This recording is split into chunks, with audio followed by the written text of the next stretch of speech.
culture is more than just entertainment. It's a lens into society, relationships, and human behavior. I'm Grace, and here on The Grace Report, we dive into stories beyond the headlines. Whether it's reality TV drama, celebrity scandals, or royal family intrigue, I'm here to break it all down. What it means, why it matters, and how it reflects the world we live in. Join the conversation, share your take, and let's make sense of the culture shaping our lives one story at a time.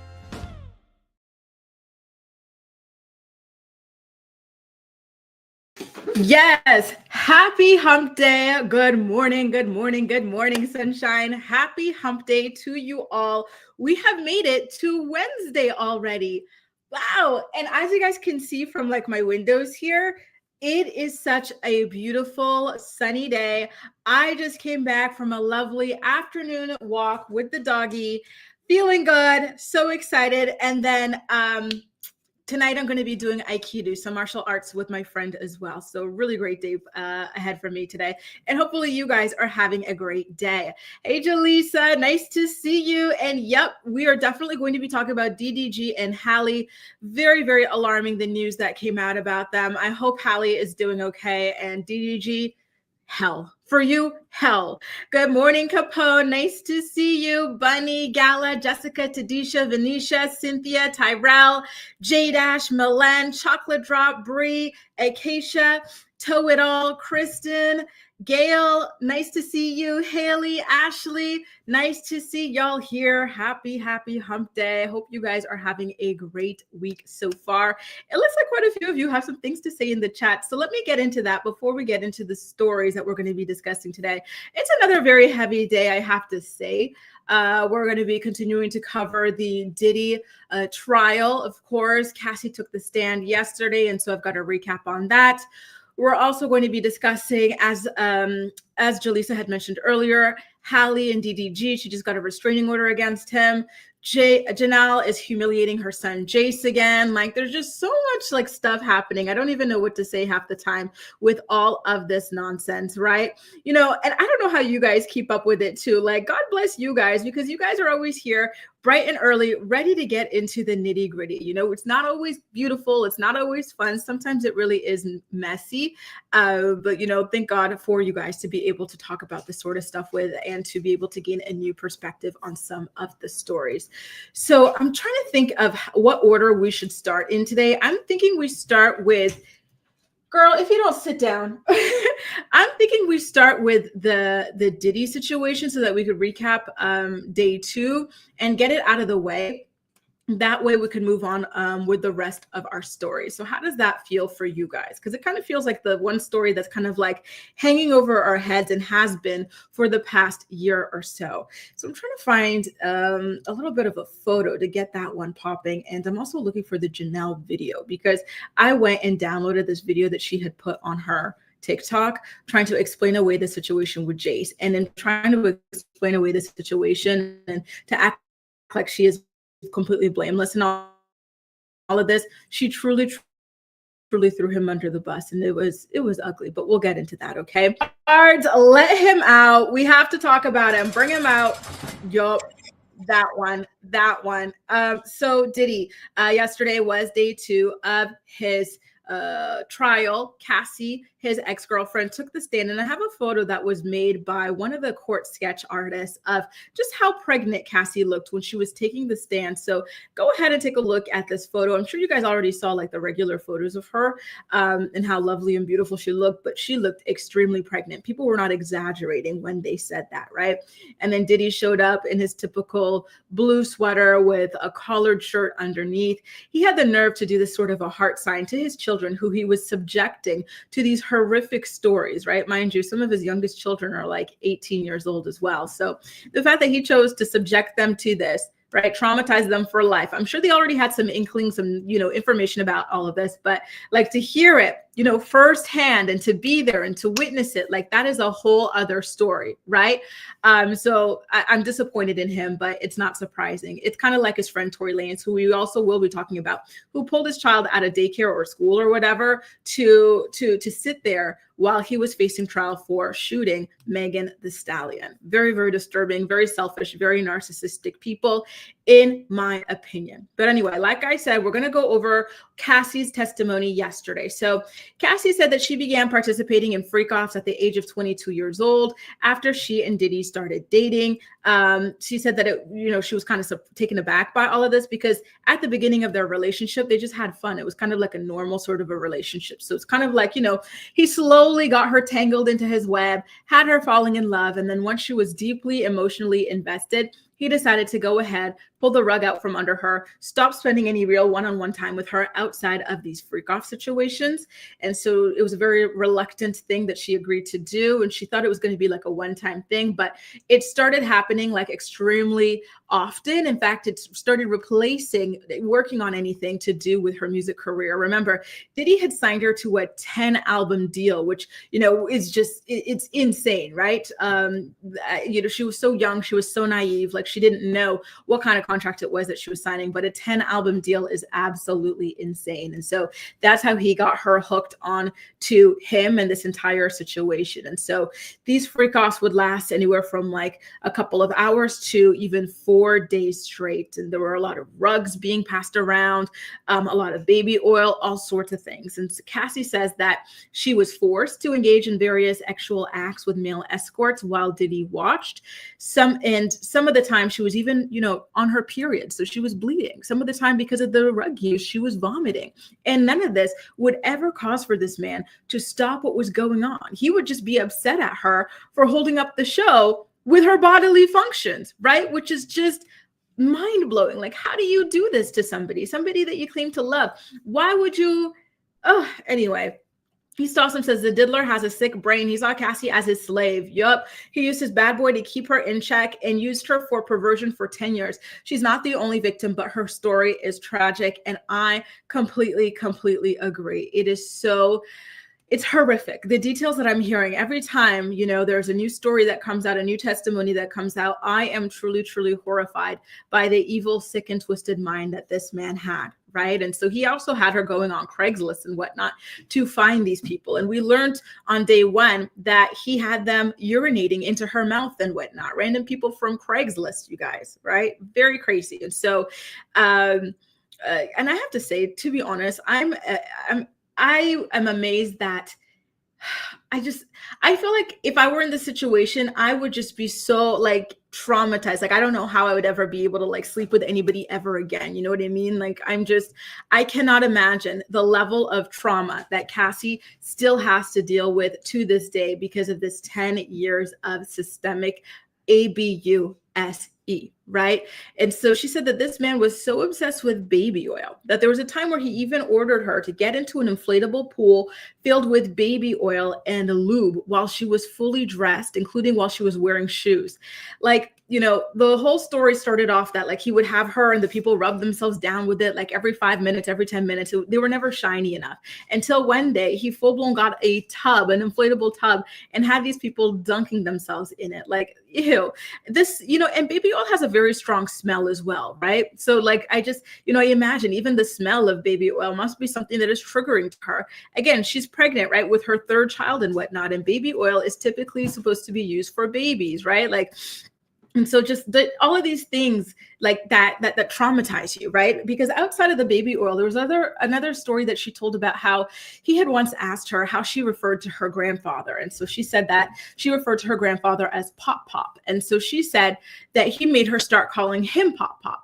So now it's like anytime you think about your grandfather and like, he's Pop Pop in your mind, but then your abuser is Pop Pop in your mind. And then now here you are having babies and baby oil is typically for babies, but you were just so traumatized and just forced to bathe in baby oil on a regular, like all of this is just so much. You know what I mean? Like, it's just so damn much. I really, truly feel for this woman. It feels like because of all of these things and items and whatnot, and these names being so innocuous, like, it makes it all the more haunting, right? Like for her day-to-day life as well.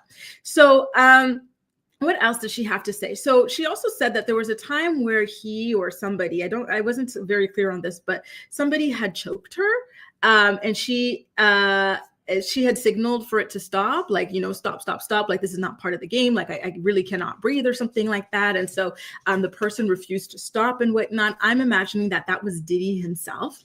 And then she also talked a little bit about like the psychological toll that all of this took on her and the rug use as well, right? And so she said that it really felt like these freak offs became a full-time job, and that really is what it was, right? He was lying, he was tricking her, he was preying on her, he was fooling her when he got her that record deal. It wasn't a real record deal, right? And you guys have already heard, I imagine, about, what are the 360 record deals, these things where artists, they become trapped with certain record labels and this, that, and the other, and like they're in debt. You'd think they're rich, right? Because they have a hit song or two or a hit album, but because these deals are so predatory, they're in debt. But for her debt to Diddy, right, off of this 10 album deal, was an actual debt. She was an ex-slave to this evil, creepy, trifling man, right? Like, just think about that, right? And so she says that she would have to, even when they would last for days, she would have to continue taking these rugs day after day after day, right? So coke, ecstasy, shrooms, all sorts of things to stay awake and to emotionally detach from what is going on. And she was also scared to say no because of the blackmail and whatnot, right? That was going on. He had been filming all of this stuff, right? Which is terrible for Cassie because it kept her trapped in this. But at the same time, now that they are prosecuting all of this, it's great for herself and everybody involved because it is clear, black and white proof of what happened. Because these stories are of things that are just so insane. Like, we have regular minds, you and I, right? So like, if somebody were to tell you that somebody was doing this, right, especially somebody with a reputation, a big reputation or a big public profile or whatnot, you would just be like, how do they do this? How do they manage to stay secret? Like, I don't believe you, sort of a thing, right?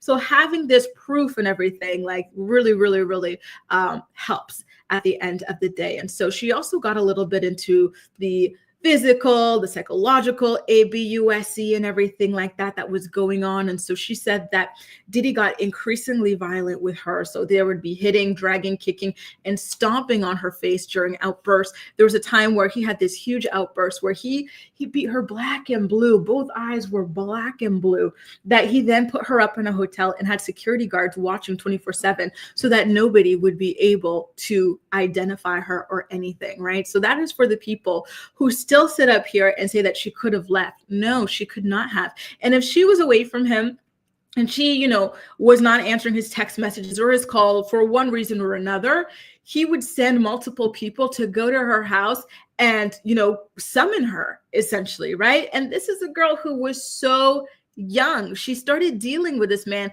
as a teenager, and the man was like 40 years old, right? Like, that is crazy. And on top of that, the man is extremely rich. He's paying for your house. He's paying for your car. Like, he's got you trapped in this record deal where, he makes you feel like you're indebted to him by millions of dollars.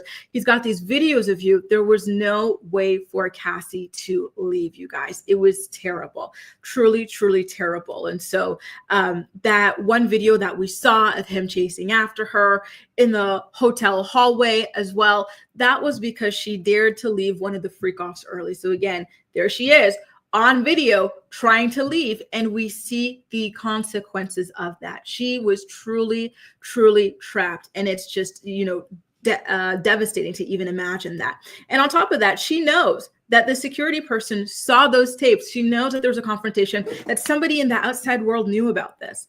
And so that person, right, the hotel, everything, they let her down. They did not rescue her. They did not save her. They did not call the police. They did not mediate. So that only further enforces in her mind as a victim that this man is untouchable and that there is no way out for her, right? Like, I just cannot imagine. And I'm still so upset about the people who had access to this footage, who saw this footage and chose to do nothing. The hotel has since been closed down. However, I wish it were still open just so that she and everybody else could sue the hell out of them so that they could be investigated, because that is incredibly shameful. Hotels, airports, nightclubs, all sorts of places like this, they need to be on high alert for human trafficking.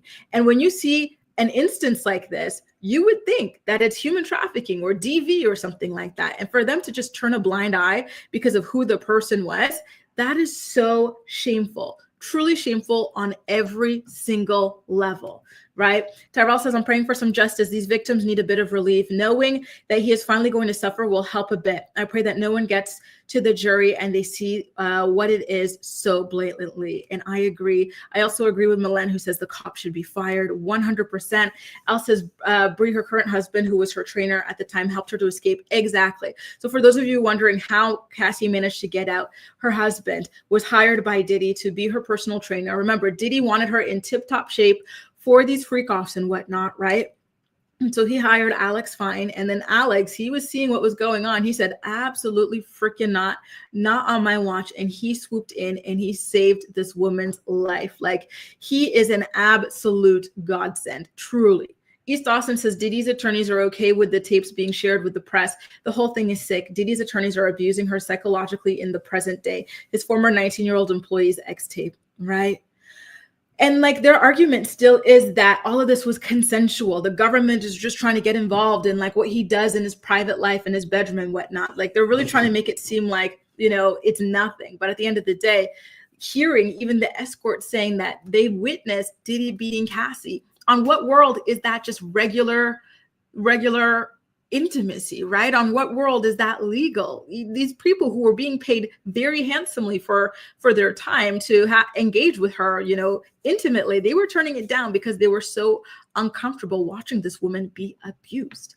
Haley says, oh my God, she truly was in a prison. That must have been terrifying, especially with a powerful, intimidating man like Diddy, right? It's terrible. To me, the hotel thing is the worst of all. She probably, you know, knowing that like this was on footage and that Diddy and his people confronted the hotel people, she probably was like, no, there's no way, right? This is a hotel. This is an establishment. Police are going to be involved. I'm finally going to be rescued. She probably had that hope with her day after day that an investigation would eventually be unfold, only to be let down, right? Absolutely devastating. I'm still heartbroken that she had to take matters into her own hands. We already heard about the times where, you know, she would be on her computer doing something. He would summon her. She'd say, okay, I'll come right over there after I'm done with this. And then he'd come over to her and then beat her black and blue over that as well, that she had to do everything instantly. He would take away her phone. He would take away her computer anytime he was mad at her. Like, she truly had nothing. And again, she was very, very young, just getting started out. And this was her only job, right? Trying to be an artist. And even that she didn't have money. She didn't have anything. And so she talks a lot about his team, and she named names about the assistants and the managers and whatnot who were constantly stalking her, tracking her down, and bringing her to Diddy forcibly anytime that she would fall off the grid, right? And Diddy was also very controlling about her appearance, from her nail color to her hairstyles, literally everything. He was on top of her about working out and everything. Meanwhile, look at him. I'm sorry, but it's so irritating the way that these men, they walk around looking like complete slobs, not taking care of themselves, but they're so obsessive about how women should look, how fit women should be. Like, you know, start with yourself, please. Now, when it comes to the emotional manipulation, she says that she initially agreed to these freak-offs because she wanted to make him happy and she was in love, but she was very confused and scared when all of this started happening. And then she realized after the first time, right? Because she said the first time she reluctantly agreed, but then after it happened, she said, no, this is not something that I want to get involved with. But unfortunately, it was too late. There was no turning back from there. And so she also went to talk about his mood swings and everything like that, and how he would even psychoanalyze her face, like, you know, any micro movement. If he didn't like the way her face was sitting in any given moment, he would beat that expression off her face, essentially, right? Like, she was living in hell. Truly, truly, truly in hell. And she couldn't even look at him on the stand because it was just, and you know, this is me imagining the reason why, but imagine looking at the devil who tortured you, truly, truly tortured you, trapped you, had people stalk you, just humiliated you, right? Degraded you for over a decade. Imagine, like, now, and you're pregnant. She's heavily pregnant as well. And she has to sit up here in front of everybody. All of this very intimate, traumatizing information is now public knowledge. Like, I would be fuming. I don't know what I would do in that position, right? So she was avoiding eye contact with him, but like the true abuser he was sitting there maintaining extreme eye contact with her as if to try and intimidate her. And Oh, I'm so disgusted on her behalf. Like, I really, really hope that everything turns out in Cassie's favor, right? Because this is just absolutely disgusting. It's disturbing. My heart breaks even reading about what's been going on in court. Good morning, Shem Jem. No, we haven't talked about Halle yet. We're definitely going to get to that soon. We just started. This is our first story, the Diddy story. Summer Bree says Diddy was paying out millions because hotel rooms were. Yes, exactly. She also talked about that. Like, these scenes were so rough, so wild that sometimes they would have to shut down these hotel rooms and redo them because they had damaged them that badly, right? East Awesome says the case is for RICO. The government has to prove Diddy uses his business to commit crimes. And that's the thing. So it was also revealed that when they were paying these escorts or, booking these hotel rooms, some of the times or most of the time, it was being put in the name of his businesses, right? And so I think that that's what they're going to tie in as the RICO stuff. And one of the escorts said that when he met, I do not know why these people are going in and out every 2 seconds. I don't know if you guys could hear it, but it's, ugh. So anyway, one of the escorts said that Diddy had told him that he was in the importing and exporting business, right? And so I think that that is a statement that is also going to be picked apart, right? Because as part of the allegations against Diddy, they include that he was trafficking people, right? So does he mean he's importing and exporting people, moving them across state lines? What was he talking about when he claimed that? Was it a throwaway comment? Because sometimes it can be, right? Or was it something a little bit more sinister? And Malen says that in regards to Cassie's husband, his mother was a DV survivor, and that is why he was so brave to go and get Cassie out of that. Remember, other men have tried to get with Cassie, right? Tried to, pull her away from that relationship, not in the same way as her husband, but have tried to, be her knight in shining armor and be her new boyfriend or whatnot. But Diddy would go after them. In the case of Kid Cudi, he blew up his car. In the case of Michael B. Jordan, he called him threatening him. And Alex, I cannot even begin to imagine, because these other guys, they're just guys, in Hollywood, right? But Alex, he was somebody hired specifically by Diddy. So I imagine that Diddy probably was even more angry based on that, right? Lynn says, I hope his sons learn from this and his daughters, but sadly not. And that, I would hope so too, that they don't treat people like that. However, one of his sons has his own lawsuit, and he's being accused of doing things similar to what Diddy has done to various people, or allegedly done to various people. And on top of that, they are like fervently supporting him, like as if he is innocent. It is a whole conspiracy against him. So I do worry that they think that all of this is okay, or it's all a lie, it's all a ruse or something like that. And I do worry for the daughters, because I don't imagine that they want to be there to support this, but I feel like they're probably forced to, just, for the optics on Diddy's end, right? But it's very, very sad stuff. And like you say, there's definitely a lot of narcissism going on right there with Diddy in particular, right? And thank you, East Awesome. So Cassie is due in just a couple of weeks, you guys. She's due in June, right? So we definitely have to pray for her. Hope everything goes well, and I hope that it wasn't too stressful for her. I imagine it was stressful, but I really hope that it was not too stressful. Venetia says the worst part is she won't ever forget the horrible things. Exactly. There's no forgetting that, especially when you go through something like that for a decade, right? Like, there's no way. Okay, Gail says, I feel sorry for her being pregnant. She was able to look at Sean Diddy Combs. He's the devil and he is a nightmare. Same here. I hate this for her. There are so many people who should have done the right thing, who should have spoken up, right? But she had to take matters into her own hands. She is so, so, so strong to have done this. Hey, Allie, good morning. Was fighting Chicago traffic. Oh, Lord, have mercy. I'm glad you won over the traffic. So nice to see you, boo. Tyrell says most children do, and sadly, I see his one son, and I think Justin being just the same as daddy. Are you talking about the other one? He changes his name. I think it goes by King now, but I think his real name is Christian. Isn't he the one with the lawsuit against him? I think he's the one, and he like cosplays as Diddy and everything. So it makes me very nervous. And like Venetia says, the children aren't very much brainwashed by him. But hopefully now that they're seeing him, rotting behind bars and everything, now that they're seeing the public humiliation that he's going through, everybody judging him, scrutinizing him, and detesting him, I hope that it steers them away from going down the same path. Now, I have to tell you guys one last thing about this Diddy story before we move on. The Bible.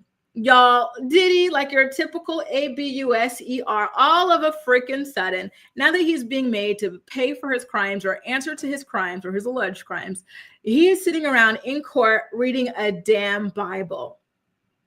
Yes, he's really hoping that people are stupid enough, people are naive enough, that him opening up a Bible for the first time in his life is going to make them go, oh no, like he's completely changed. He would never do this again. Look at him. He read a Bible.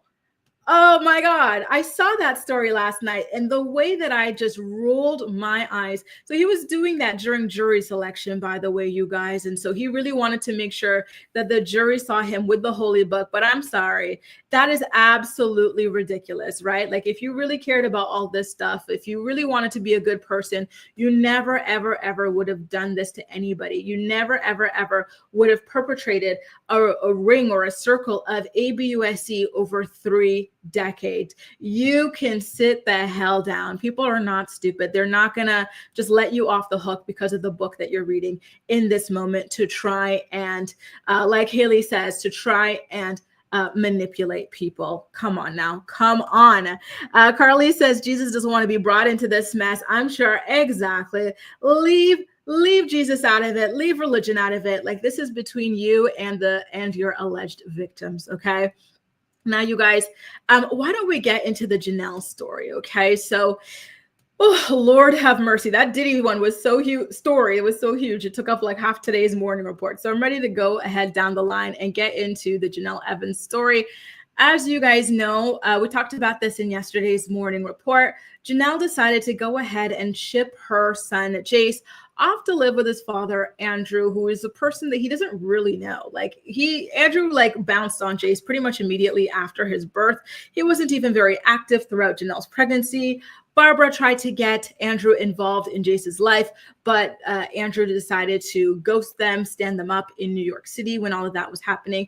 And so Jenelle decided that with all the issues that she's having with Jace and whatnot, that the best idea would be to not only ship him to live with somebody that he doesn't know, right? His biological father that he doesn't know, but she also did not create some sort of a buffer to attempt to make this go smoothly for Jace, right? So Jace has been very open on social media about feeling unloved and, like he doesn't have a place, to call home, like a place in the world or anything like that. And so she decided to further prove that to him or show him or make him feel that by shipping him to his deadbeat father's house all alone. She didn't even accompany him on the flight to go check out the house to see if it's a safe place for her alleged son to stay in, to have a conversation, to come up with a game plan with the father, like literally nothing. She just said, here, get on that flight, get out of my life and leave me alone. And I still find that to be incredibly cold.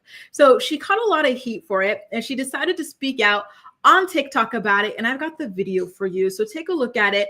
If you're watching me live, feel free to leave all of your thoughts and your opinions about this in the live chat. I'll be flashing them across the screen.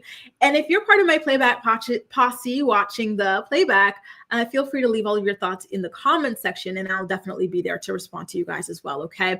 And if you're enjoying today's episode of The Morning Report, please don't hesitate to go ahead and give it a thumbs up. So here's Jenelle trying to defend her actions when it comes to abandoning her son yet again. So there are lots of things circulating around on the internet, and I need to talk about it. Not like it's anyone's business, but recently I sent my 15-year-old son to live with his father in Florida. Now, a lot of people are asking, why couldn't you handle him? Why would you do that? He had one incident and then you just ship him off. That is not what happened. My son has been dealing with mental health disorders since he's been 10 years old. He was diagnosed with ADHD at the age of 10, and most recently in 2023, he was also diagnosed with major depressive disorder, along with his ADHD and defiant disorder, ODD. Incidents started occurring with my son when he was 10 years old. My whole family knew this. It was a family secret, and we try to keep the privacy of my son. Now, I'm not going to go into detail what those incidences were, but it was pretty bad. A lot of people are like, he's been running away from your home as soon as he got there. That's not the case either. He's been doing this since he's been 10. I got custody because my mother couldn't handle it anymore. because she was in a bad, dangerous situation herself. So things were getting so bad back in 2023. Once I got custody, CPS got involved. Once CPS got involved, they thought things were crazy in the household, just like everyone else thinks.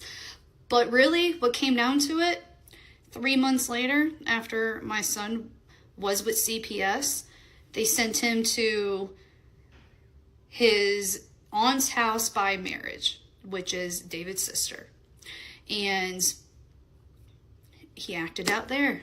At this point, he acted out at every single household he went to. So CPS threw their hands up, dropped the case, and said, let's just give him to his mother, let her handle it.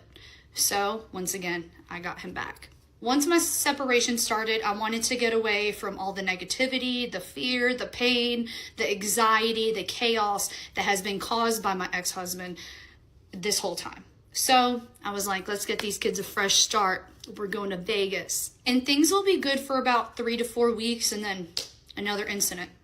And it's just like, with defiant disorder, it's very hard to deal with. Kids act out on purpose because they want attention. They have no remorse. They have no empathy for what they did. And if you look it up on TikTok, ODD, you can find out more information about it. Since moving to Vegas, I've had my best friend, Tory.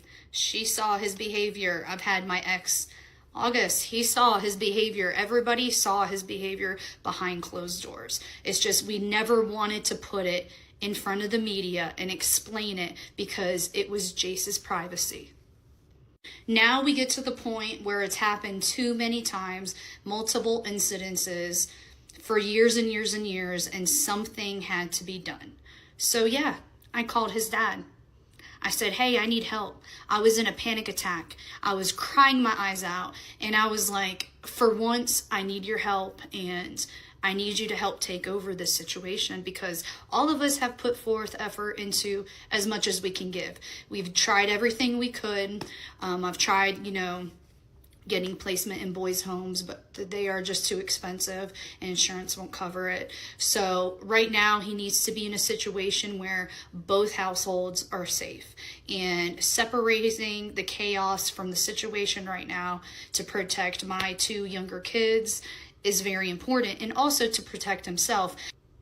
I feel like when you're co-parenting, if both sides of the family can come together to help solve these issues before they turn into adult and really get themselves in trouble, it's just really important. So I put all the drama aside and said, let's just do this. Jace is now staying with his father, but also his grandmother on his other side, who he has not seen since he's been a baby. So really, you guys are looking at it as a negative situation, but everyone behind closed doors is looking at it as a positive thing for him.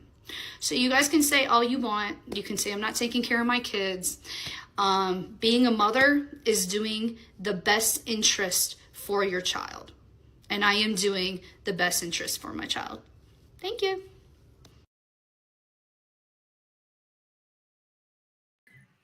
So there you have it. Jenelle is doing the best interest for her child, whatever that means, right? And I guess in this case, it means that she is putting out all of his medical diagnoses. She's blaming him. She's yet again saying she needs to protect her children from him. She has, shipped him halfway across the country, unaccompanied. She hasn't even gone to see the place where the child is going to be staying. She hasn't spoken in person to the other person that the child is going to be staying with. The whole thing is absolutely nuts, right? And I see a lot of you guys, like Acacia, we're saying the exact same thing, which is, why is this information out there? She should not be, and she does this every single time that she gets dragged for mistreating her child, right? Every single time she has to make a video, throw him under the bus, and act like she is the victim in all of this, right? And so, right, she didn't have time to accompany her child, but what does she have time to do? She's got time to go travel to Arizona. She has time to go hang out with the other teen mom girls. She has time and money to do everything, but to properly take care of this child. And Milena asked a very great question, which is, okay, she says that it's too expensive to put him in like a specialized place to help treat, you know, whatever issues he might have. But what about the money that he made on the show? Jace was born on that show. Jace made money on that show, right? So what about that money? You would think that some of the budget, right? Like, you know, some of the money made from that show would have been put aside for Jace, right? Like Tyrell says, MTV paid the parents and they were supposed to put the money in a trust. We heard about some shady things going down with this. For example, when Aaliyah was a full-blown rug addict, what did she do? She had taken her daughter's money out of the trust. And I think it was Allie's in particular. It was in a CD or something like that. And Corey accused her of using that to go and buy some rugs, right? But then she denied it. She said that she just wanted to move it to a higher interest account or something like that. But I do think that she went and used that money on rugs personally, right? K Minor saying the same thing. Why tell us this information? Per usual, there she is, right? Throwing her child under the bus to save herself. Like Kayla says, she always has to make herself the victim in anything that happens with her child. And Gwen raised a really good point, which is that she never mentioned if she allowed Jace to go back onto his medication, right? Because a big issue that Jace was having was when he was stripped from Barbara's place and given back to Jenelle. This was a time when she was still with David and living with David and everything. Jace was running away. And one of the issues that Barbara had and mentioned publicly was that David did not want for Jace to be on his medication for whatever he needed medication for, right? And so Jenelle, she sided with her husband. She took the child off the medication that he had been on for many, many years. And that led to a lot of the outbursts and the running away and, you know, the issues that we had seen over the past year or two, right? And so, like Gwen says, she never mentioned whether or not she put him back onto that medication, right? Very, very alarming stuff. And a lot of people were dragging her in the comment section of that video. And I wanted to share some of the comments with you guys, okay? Someone says, you gave him PTSD for life. Someone told Jenelle that she needed to take some kind of accountability for the way that Jace grew up. And then Janelle's response was, well, he didn't grow up in my house, let's be honest. Well, that is the problem, Jenelle. You were so terrible as a parent that your child could not grow up with you. He had to be stripped of your custody. This is not the defense that you think it is. That's part of the problem, right? He had to experience such hardship from being raised by you that you got stripped of his custody. So that is where your blame lies, right? Other people had said you and your mom caused his issues, the years of fighting in front of him, dragging him into your arguments. He needs lots of therapy, patience, and love. And I completely agree with that. Barbara's not innocent in this. She tried, yes. However, she was very immature as well, especially given the age that she was when she took over the care of Jace. She did not, you know, ever do anything to really diffuse the screaming in front of the child. She would often scream with this child in her hands as well. There were moments where she threw Jace under the bus in front of Jenelle, for example, gun gate and everything. Like, she was not an angel, right? Jamie says, sending him to live with somebody he barely knows, probably not the answer. And she responds by saying that's his family, laughing emojis. Listen, family and blood, but he does not know those people. The point still stands. And she's just so dismissive. It has always felt like people who watch the show or people who are on the internet care more about the safety and the well-being and, you know, the emotional development of her child than she does. And she's not really doing too much to dispute those allegations, right? These laughing emojis, this is not funny. You're the only one laughing. And that's a little bit alarming considering this is your child, right? And I agree with Nigel as well. Kaiser grew up in her house and he has behavioral issues, and she sent him to Doris last year and only got him back because of the backlash, right? So clearly there's something, you know, you're at fault here. Like, it's just, oh God. Anyway, some more comments that came across included this one. Man, he's still a child. I couldn't imagine my mom telling the entire world what I was doing as a teenager. Michelle said, you got custody because your mom couldn't handle him. He's your child, Jenelle, right? Someone said, imagine being 16 and hearing your mom talk about you like this. I wonder why. Like, people were really, truly laying into her over there on TikTok, as they should have been, right? Because again, here she is trying to play victim, not taking any kind of accountability for what happened. She's truly does not understand that the child not growing up in her house is her fault, right? And here she goes saying it again, right? Oh, be real. He acts like that because of the family life he had and didn't grow. Well, that is part of the issue. Why was my mom such a deadbeat that I couldn't grow up with her? Why was my mom constantly in and out of my life? Why is my mom constantly putting men in front of me when she could be raising me? She's running around with men. Like, what's not clicking, Jenelle? I really think this woman is like remedial, because what is this? How does everybody see it but her, right? Someone else asked, but Andrew was never involved. How are you trusting this? Which is a great question. And so she says, but he's at his grandma's, not Andrew. Well, that's the thing. Andrew lives with the grandma. The grandma wasn't involved this entire time either. So like, you change the goalpost, you change the name of the person, but the principle still applies, which is that you shift your child to a different state to go and live with people that he does not know. And you could not even be bothered to board that plane with him, calm his fears, ease his anxieties, to have like one dinner or a lunch or something together so that the transition could be smooth for him. You couldn't do that. No, instead, while he's out there traveling alone, trying to figure everything out, you're over here on TikTok throwing him under the bus, publicizing his mental health diagnoses, calling him a problem child, saying that there's nowhere, that he can get along with anybody. You said everybody's seen his behavior behind the scenes. My best friend Tory has seen it. My ex, everybody has seen it, right? But here's your problem. You're talking about how you moved to Vegas to have a new fresh start with the kids, like focus on the kids. Yet you already have this ex-boyfriend who was living with you and your child, which was further contributing to the issues. And she just does not see that. And it's just so mind-blowing to me. I do not understand this woman at all. I think she's bat-ish crazy. Truly, truly, like beyond, right? And the way that she still feels comfortable showing her face, speaking about all of this as if she's the victim, as if she has nothing to do with these problems, is just, it really goes to show you just how out of whack whatever she's got going on up here is, right? Because a normal person would have some kind of shame, right? About the way that they have treated this child, would take some sort of accountability for the role that they played, a very extreme role that they played in, in where their child is today. Cindy said, she said, for once I need his help because she never had him before, right? Exactly. Good point. Good point, Jenelle.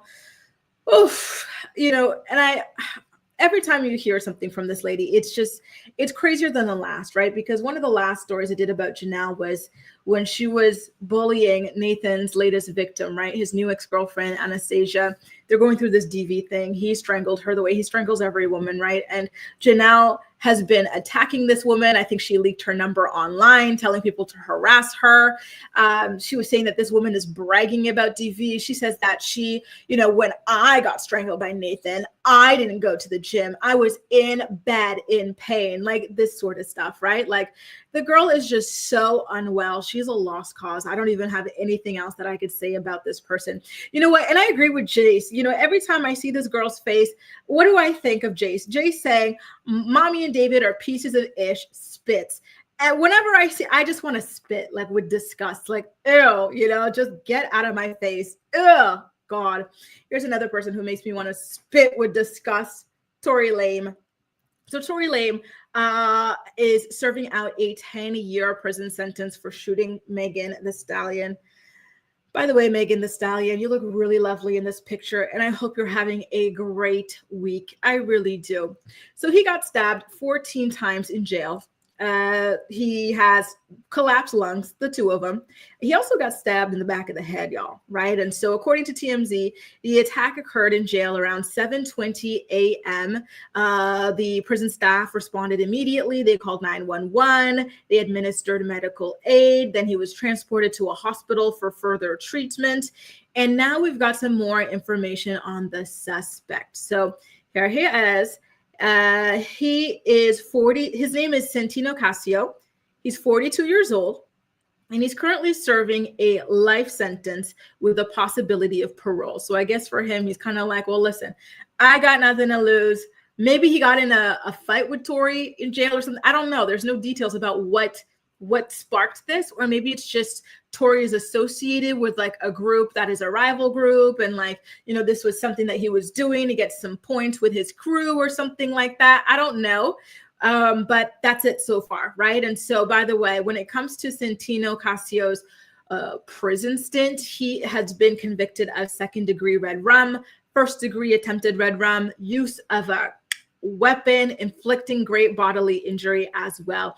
And he actually has a history of violent behavior in prison, including a 6-year sentence for beating another inmate with a weapon, and a 2-year sentence for possessing or making a weapon. So like this guy, I think this is his hobby. You know, he's not the bird watching type. Like he's the, you know, let me make a shank, let me stab you 14 times kind of hobby, right?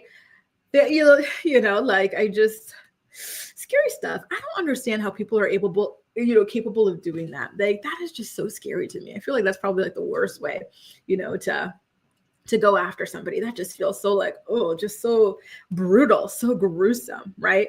I don't know if you guys ever saw this, but on Netflix, like late last year, they had premiered this new show, and it was like kind of like Unlocked or something like that. So basically what they did was unlock the prisons and try to see if the prisoners could govern themselves, if they could handle having more than 1 hour out of the cell, blah, blah. And one of the guys in there, like he was convicted of multiple like stabbings and whatnot, right? And so he was saying that he got addicted after the first time. Like he liked seeing like the blood come out or something. I said, oh Lord, that is disturbing.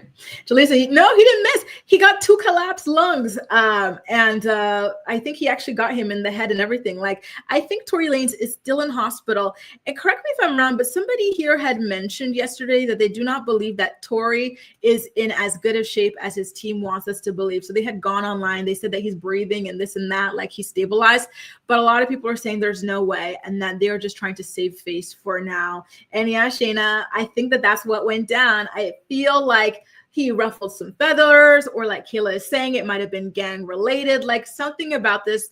I don't know. I don't think it was for no reason, right? Haley says karma for Tory. Listen, right? I can't feel bad for him. I really, really cannot. East also says, not gonna lie, 7 a.m. Sounds like a hit job. Rock Nation and the Luminati at it again. Rock Nation, you will crumble. I need that as a ringtone every time somebody's calling me. Rock Nation, you will crumble. Listen, too bad, so sad for Tory Lanez. Listen, nobody told him to go and shoot Meg the Stallion in the leg. Nobody told him to then go and lead a smear campaign against her, a hate campaign against her, bully her over, you know, the past several years, right? So it's his own fault. He got himself locked up there, right? I can't feel bad for you, Tory. Try. And isn't he still releasing these songs, like taunting her and whatnot? Like, wasn't he supporting Nicki Minaj and her get up on your good foot insults against Meg the Stallion? Listen, he can get up on his good lung now. Ooh, ooh, guards, put him away. We're done. Now, you guys, listen, we got to talk about the DDG story and Halle Bailey story. How about that? And don't forget, shout out to Jaleesa, shout out to Theo. I think you too, East Awesome, you're a fan of The Valley. And shout out to all of you guys who are waiting for the Valley recap. I've got that coming up as well. We're going to get into the DDG Halle Bailey story. Then we're going to get into Farrah talking about how ketamine helped her mend her friendship with Jenelle. And then we're going to close it out with a recap of Bravo TV's The Valley as well. But give me a second. I'm out of water. So I'm going to go get my Scorpio. What season are we? We're Taurus season, but I'm waiting. I'm hugging this close, waiting for Scorpio season, right? So I'm going to get myself some water. And on the flip side, we're going to get into the rest of those stories. Once again, if you're enjoying today's episode of The Morning Report, please do not hesitate to go ahead and give it a thumbs up. Subscribe to my channel if you haven't already, and I will see you in just a bit. The Morning Report is brought to you by Philo. Watch your favorite shows and movies from over 70 different channels, including MTV, TLC, WeTV, and more for only $28 a month. Get a free trial today by clicking the link in the description box of this video to get your free trial up and running. Are you looking for the perfect skincare products for women over 30? Look no further than Rothia.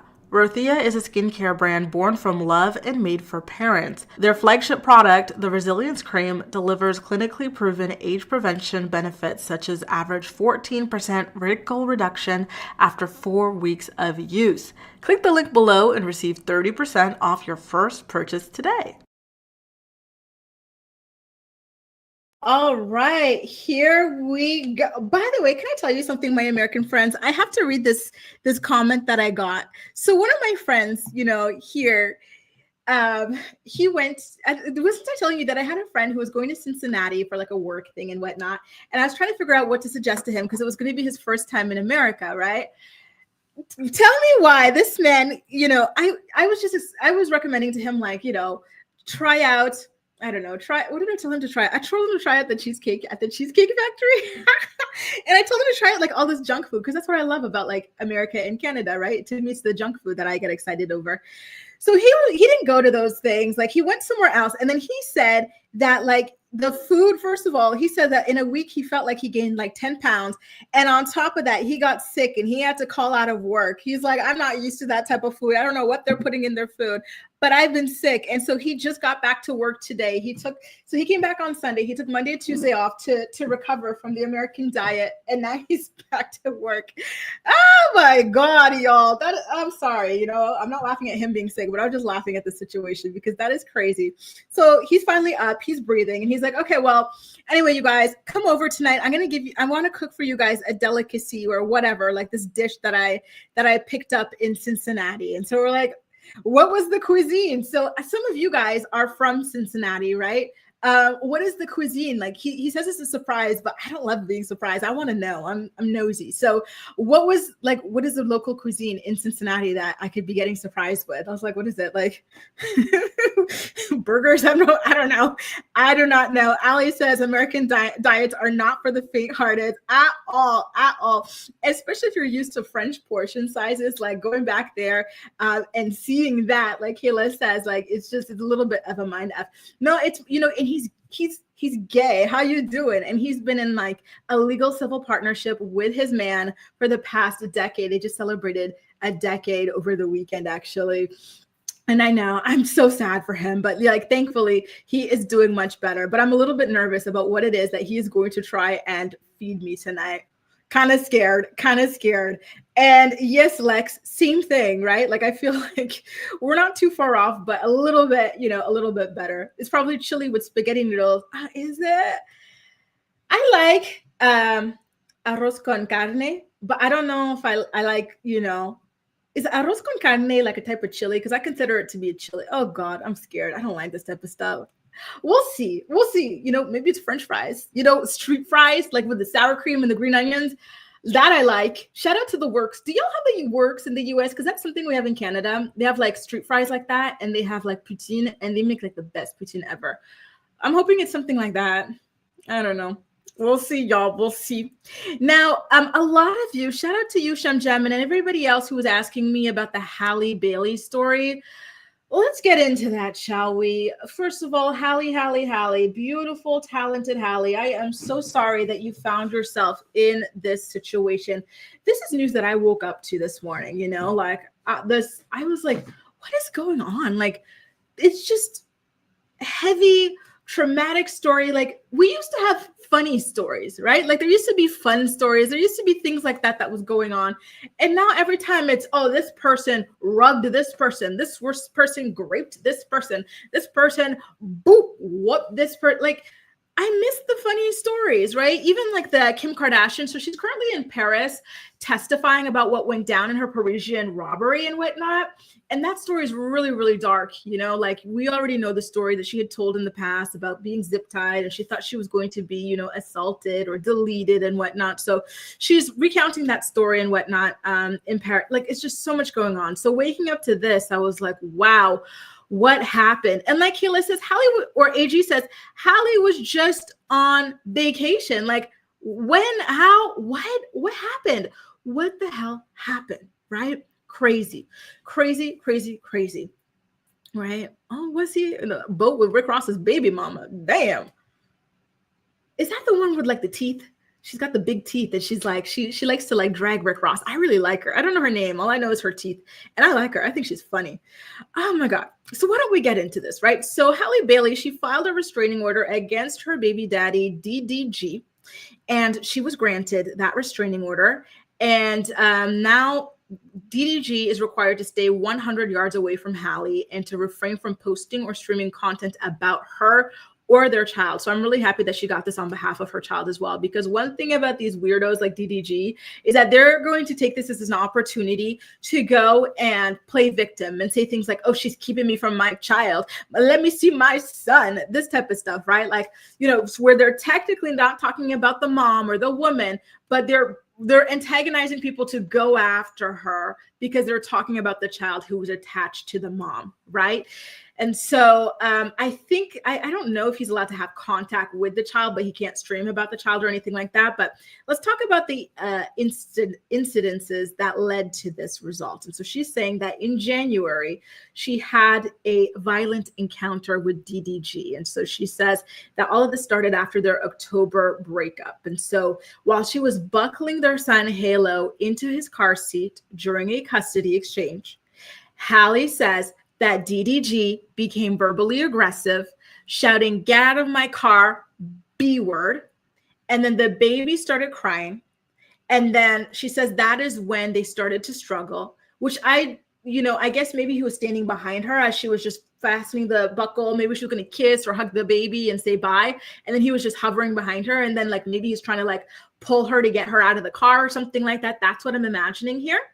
And so she says that DDG subsequently pulled her hair, slammed her face into the steering wheel. But this is what I'm picturing them in the back of the seat, right? Because children are always in the back in their car seats. So I'm just trying to like the struggle, I guess, back and forth, back and forth. And so he drags her to the front of the car towards the steering wheel.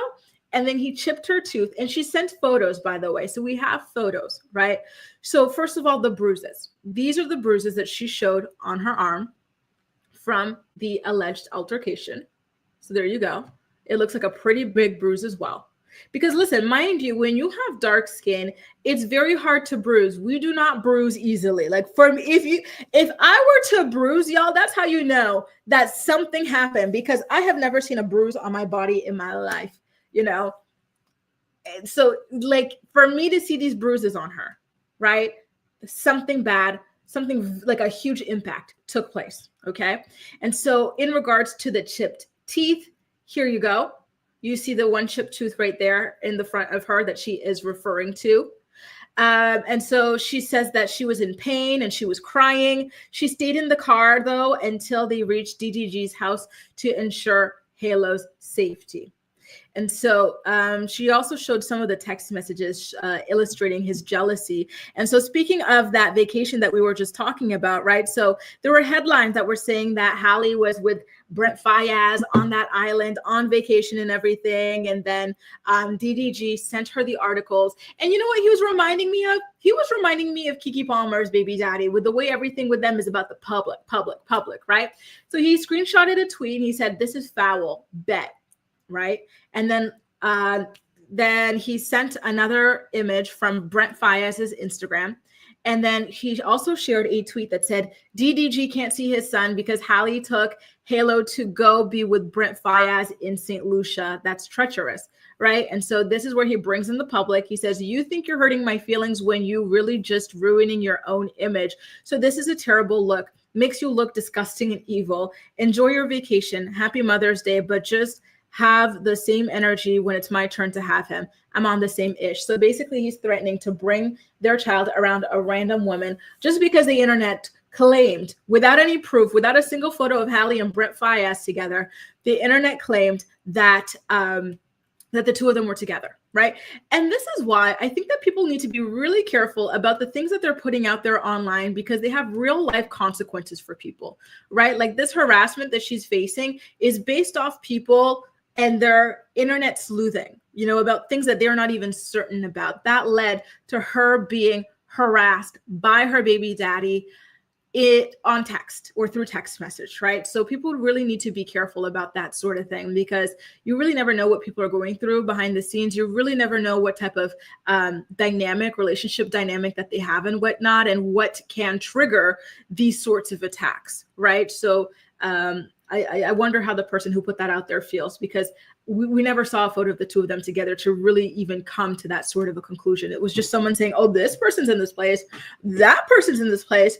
They're both adults, so they must be boning," right? Which is, it's ridiculous. Cammy says, I'm so glad Halle got herself and her son Halo away from him. Same here. Amen to that. Hey, Kambule. I'll never forget when she and DVD dressed up as Whitney and Bobby for Halloween, knowing the emotional and physical ABUSC Whitney went through with Bobby. I heard about that too. That's not funny. That is not funny, right? You should never, as a woman, mock another woman's ABUSE. You really never know.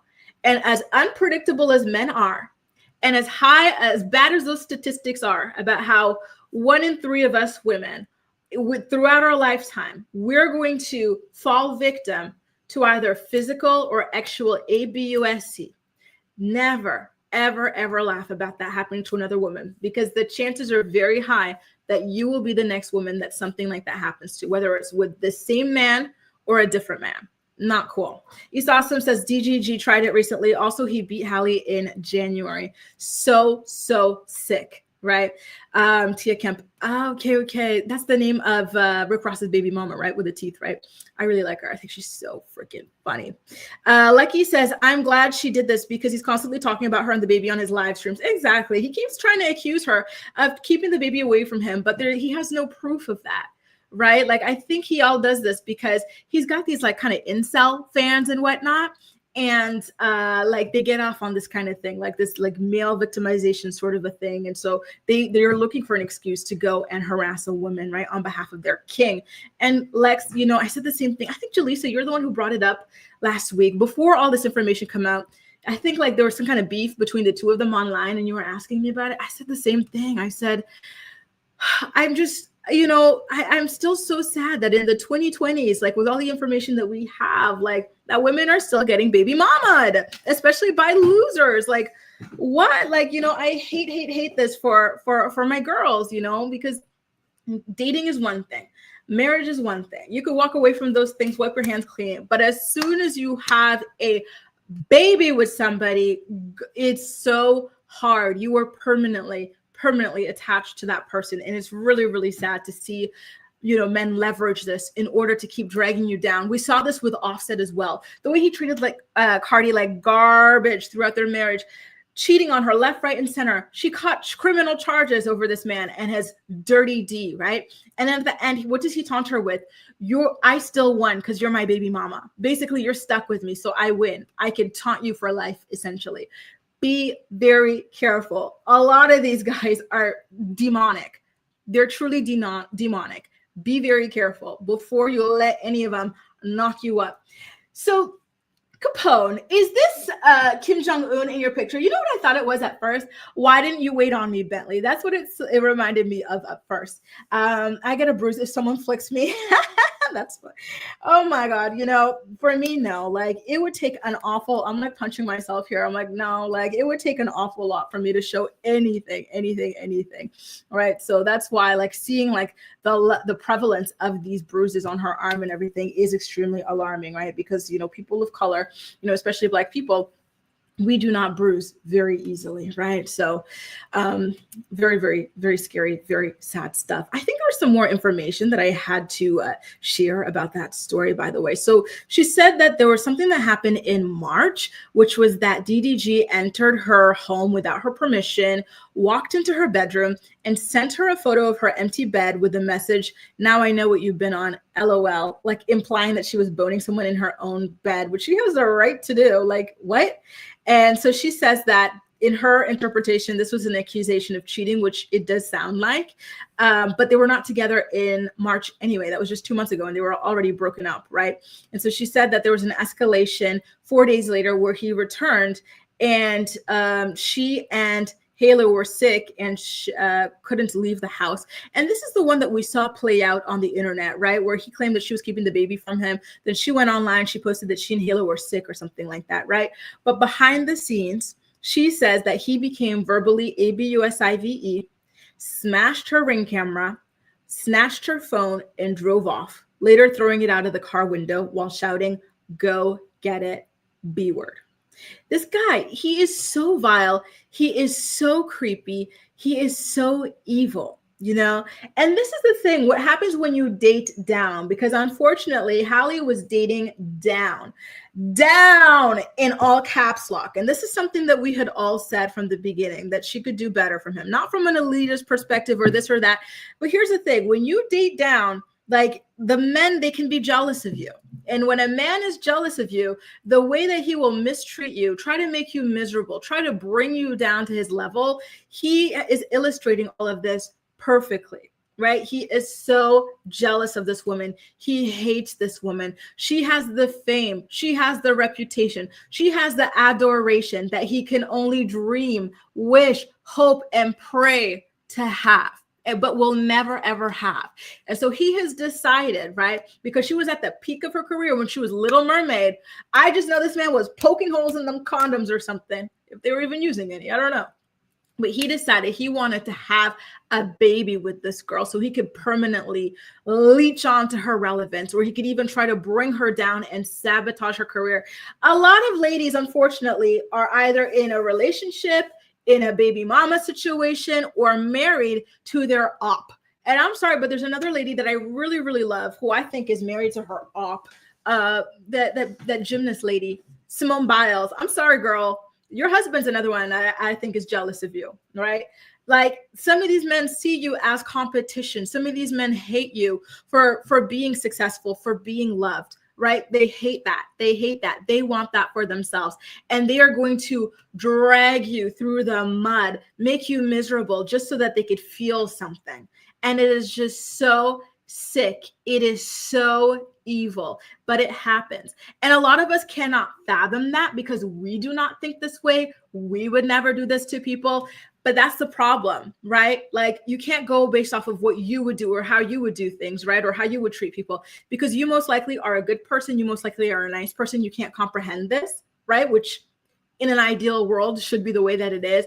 But unfortunately, you have to start thinking like this, because as we see, and this is why I like looking at celebrity news so much, because I feel like there's a lot of things you can learn from what happens with them in their lives and whatnot in reality TV and apply it to your own life, right? Like, so you could spot the red flags in the people that you deal with in your own life, right? And I hate to say this, but a lot of people, you know, when it came to Halle, when it came to Kiki, a lot of people, even, you know, when it comes to Simone Biles, a lot of people spot these red flags. They tell these ladies, that man does not like you. That man sees you as competition. That man is going to ruin your life. But unfortunately, it's so hard to see it when you're in it, right? And so the girls don't manage to get out before these sorts of things happen. And it's just so damn sad. Mind you, Halle was vacationing in St. Lucia with her sister, right? All this jealousy over a vacation with her sister. And like Kayla says, these men, just like Offset, right? They'll be cheating on you left, right, and center. But the second they have an inkling that you might be doing, you know, even a fifth of what it is that they're doing to you, they're going crazy. They're playing victim, like, you know, like you were the most evil person in the world. Ramster says, I think a lot of women that end up in DV are blind to or ignore early signs and hope that he will change. And, you know, that's something that makes me very sad, right? Because we talked about this with Nathan Griffith's girlfriend, or now ex-girlfriend, Anastasia. Nathan had caught several charges. He was on probation as well. He was always in trouble for strangling women. So a lot of people in the Teen Mom universe tried to tell this lady, right? They said, Anastasia, do not date this man. He will strangle you. That's what he does. He is the town strangler.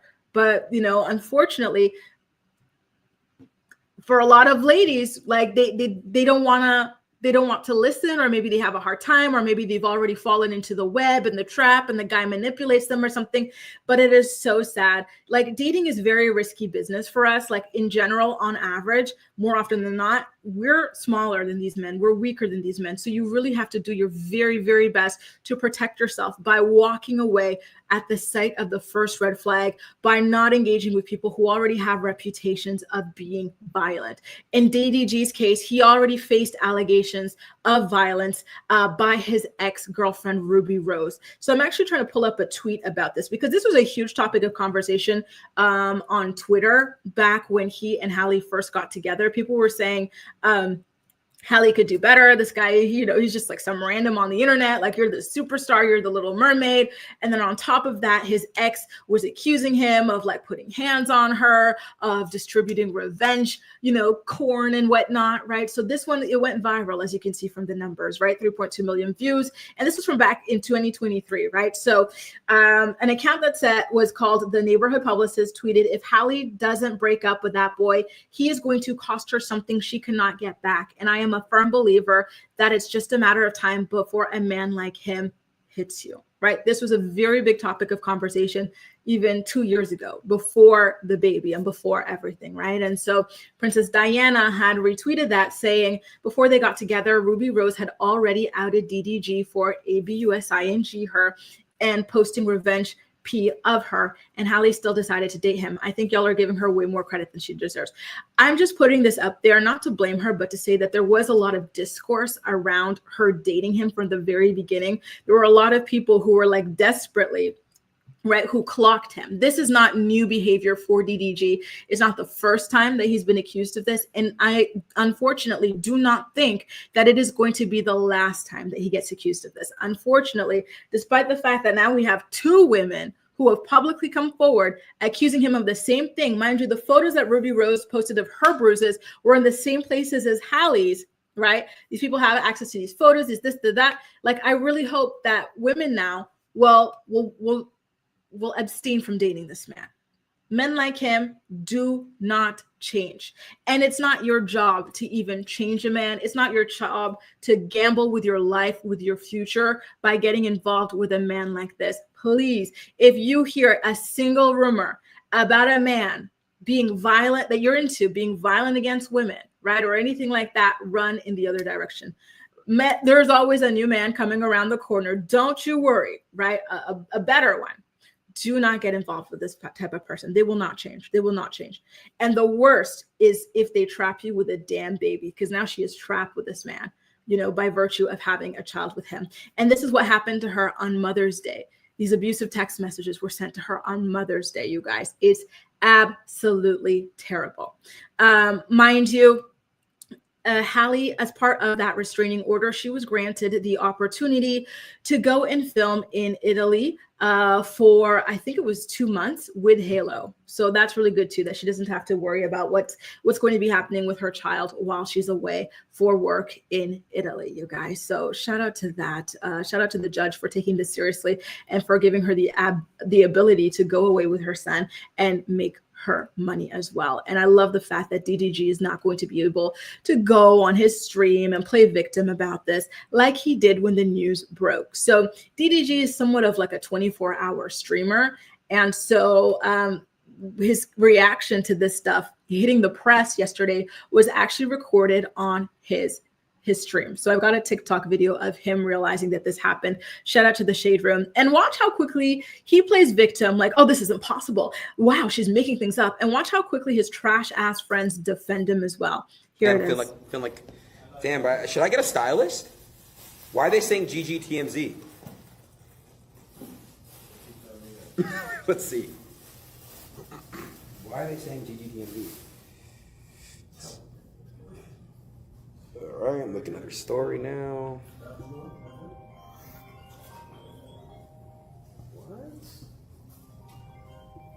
Oh. Don't even. That can't even be real. Fuck all that. But that can't even be real. That's the thing. But don't even. But you remember we talked about last night? All that. Let me say something. It's not. No, I'm saying, but I don't know where that even came from. Yo, stop these fake allegations. This is a father.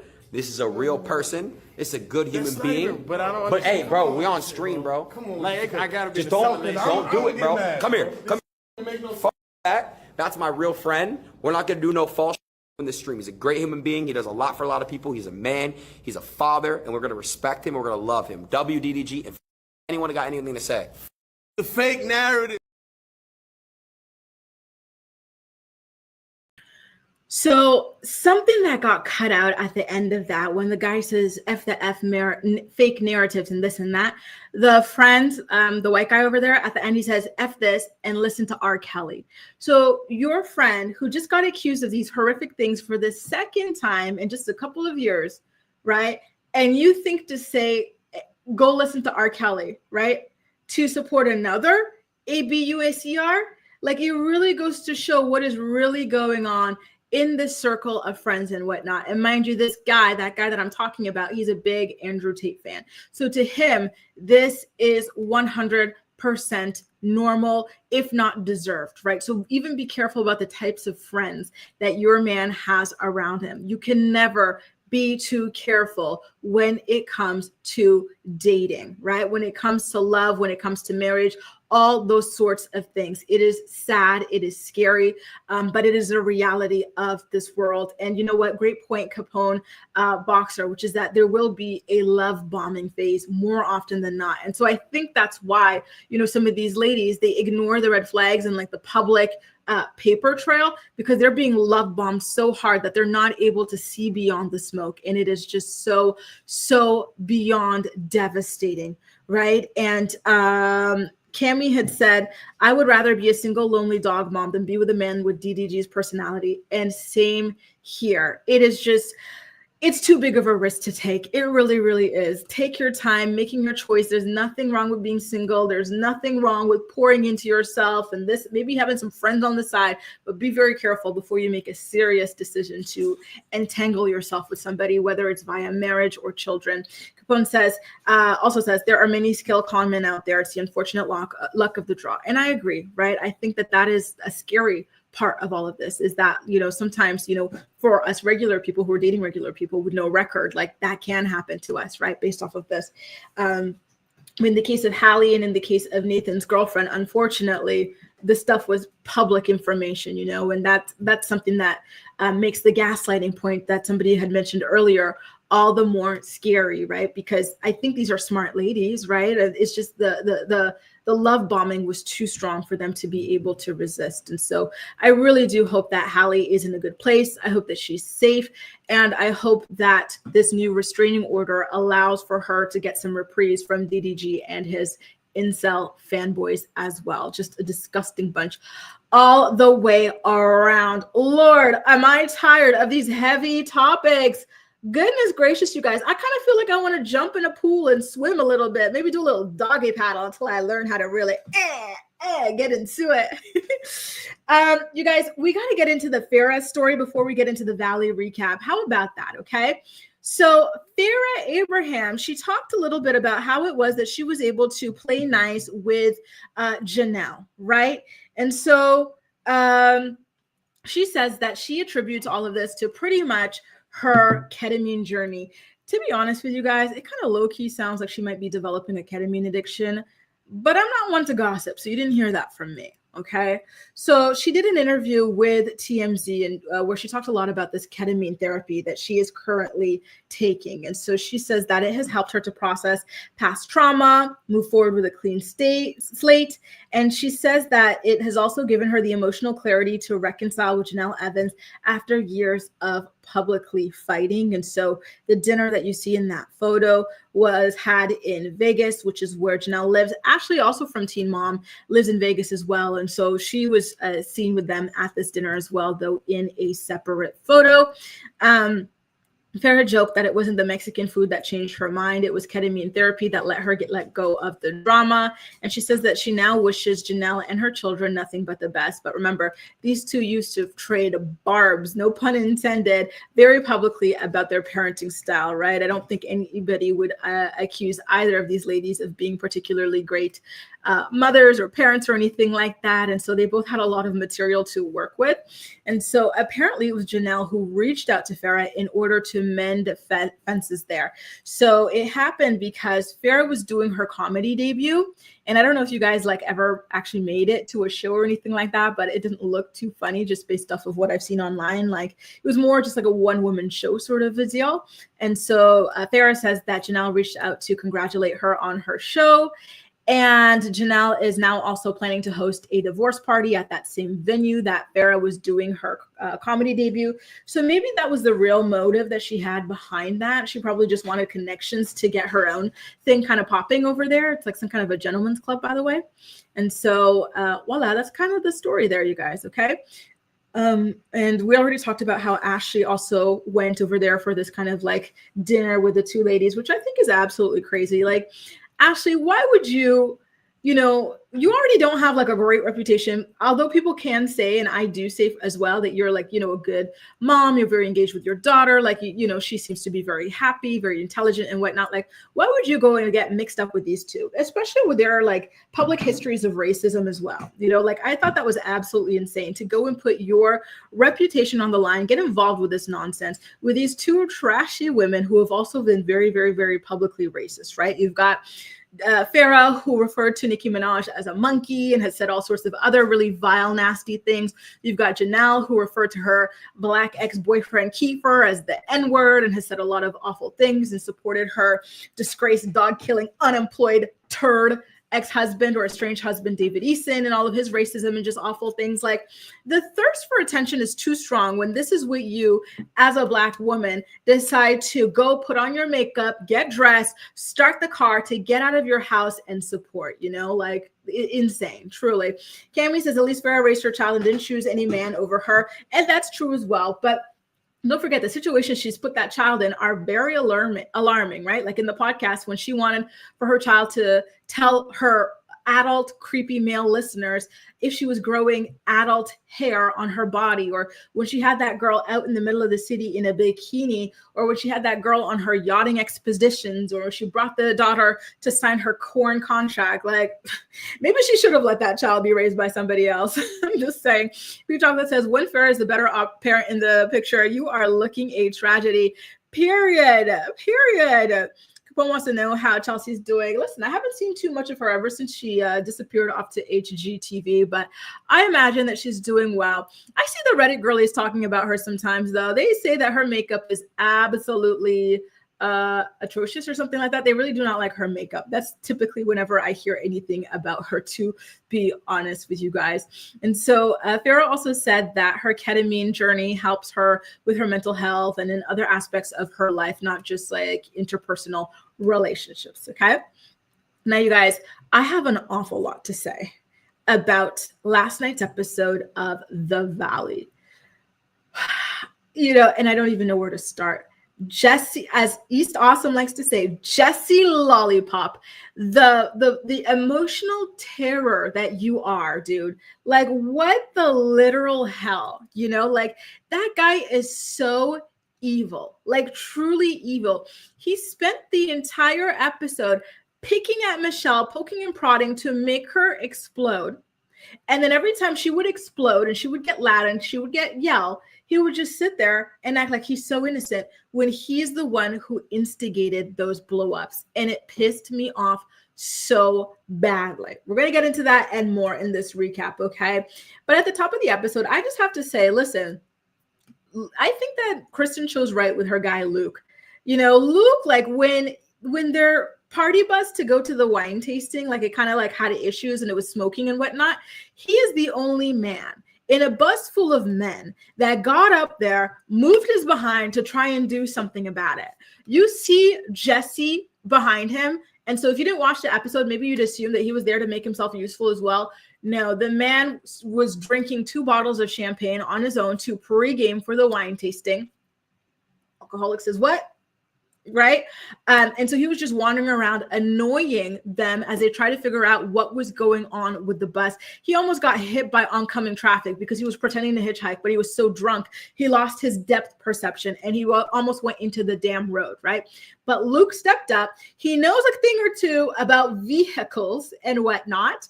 And he said, okay, listen, what we're going to have to do, we're going to have to shut down some of that air conditioning so that we could be able to make it back to a gas station. It doesn't have enough energy to go up the hill. Like, he did a full-blown diagnostic on what was going on. I said, oh, a man, that is a man. I'm sorry, but listen, a lot of the men today, no offense to you men who know how to turn a light bulb, but a lot of them don't even know how to do that. Like, and this guy knows how to do all that. Oh, I'm sorry. I see what Kristen sees in this man. Like that was really, really, that was hot, y'all. Like we love a capable man. Can I say something? He reminds me a little bit of Hank Hill. You know that guy from that show with the propane accessories and the little booty cheeks? That's what he reminds me of. Hopefully with a better behind than that one. But still, like I really love the way, right? Like he saw some says, like he really did the damn thing. Like I really so far like him. I gotta be honest with you. He gave me like hardcore mega vibes. So I've always been like kind of like, you know, cold to him and distant, but like I don't know, like maybe there's something like really, you know, really nice under there with him and whatnot. So you know, big shout out to him on how like he ran that show there. And I felt like it was so embarrassing when it came to all these other men, and like, come on, like they couldn't be bothered. They did not care.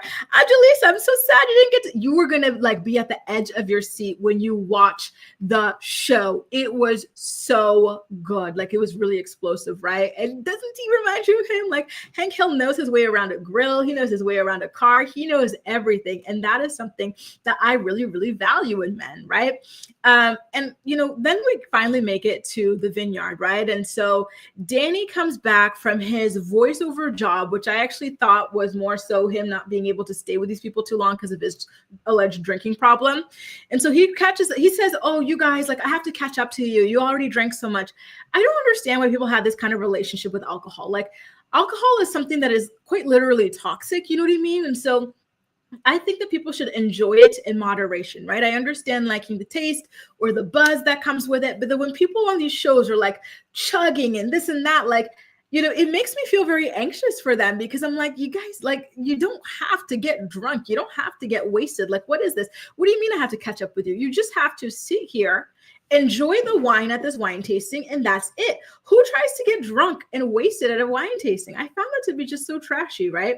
And so he just, you know, per usual, anytime he's drunk and he's in front of the group, especially at a table, he becomes so obnoxious and annoying. And every time I see him, I'm like, how the hell did he pull such a baddie like Nia? Like, I just do not see a single thing in him that would, you know, that really explains it, to be honest with you guys. Like, he just seems like so much to deal with, like having an extra child. So he starts chugging through all the wine at the tasting and whatnot. And Nia is very visibly anxious as well. And, you know, at this point, it's very clear that he's got a problem, especially after the previous episode. We heard about the way that he treated Jasmine and her girlfriend and everything. And, you know, I also think that Jesse has his own drinking problem as well, judging by the way that he drank 2 bottles of champagne on his own to get ready for that wine tasting as well, right? Like, it's just, I don't know. It makes me really sad to see grown folks acting this way, especially people who are parents and whatnot. It's kind of like, what's really going on? What's really going on? You know, these are not good behaviors to be modeling, right? Especially towards your children. So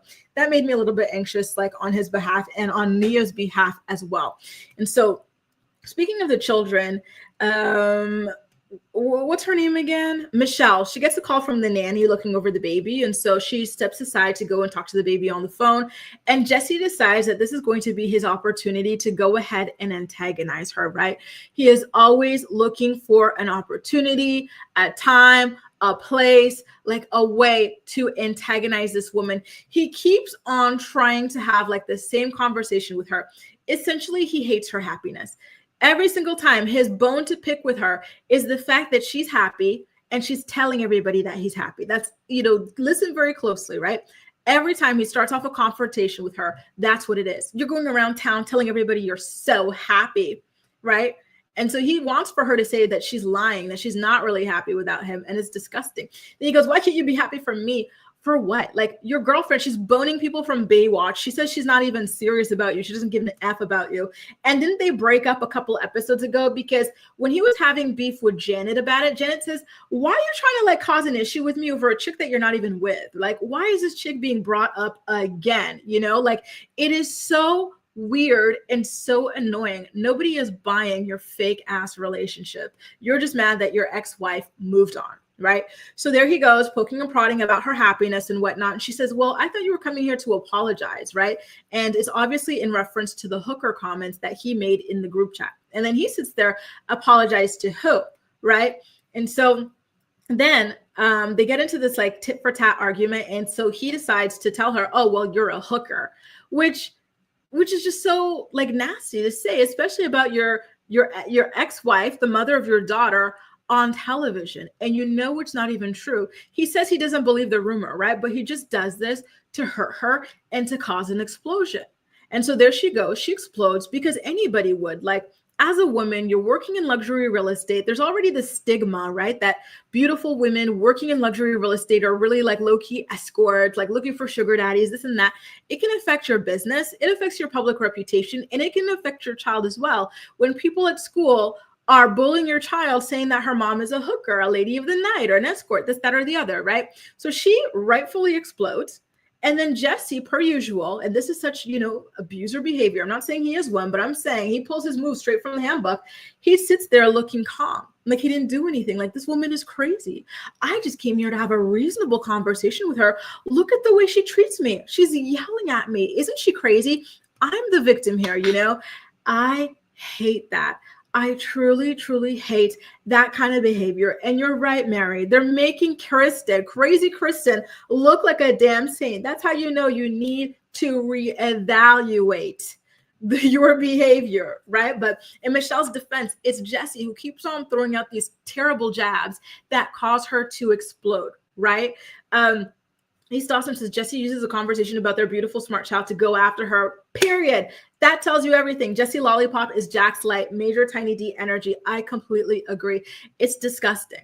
Whether or not she's happy, right? Her new boyfriend has nothing to do with what they were supposed to do there, which was have a conversation with their child and go their separate ways, go back to ignoring each other in the group, right?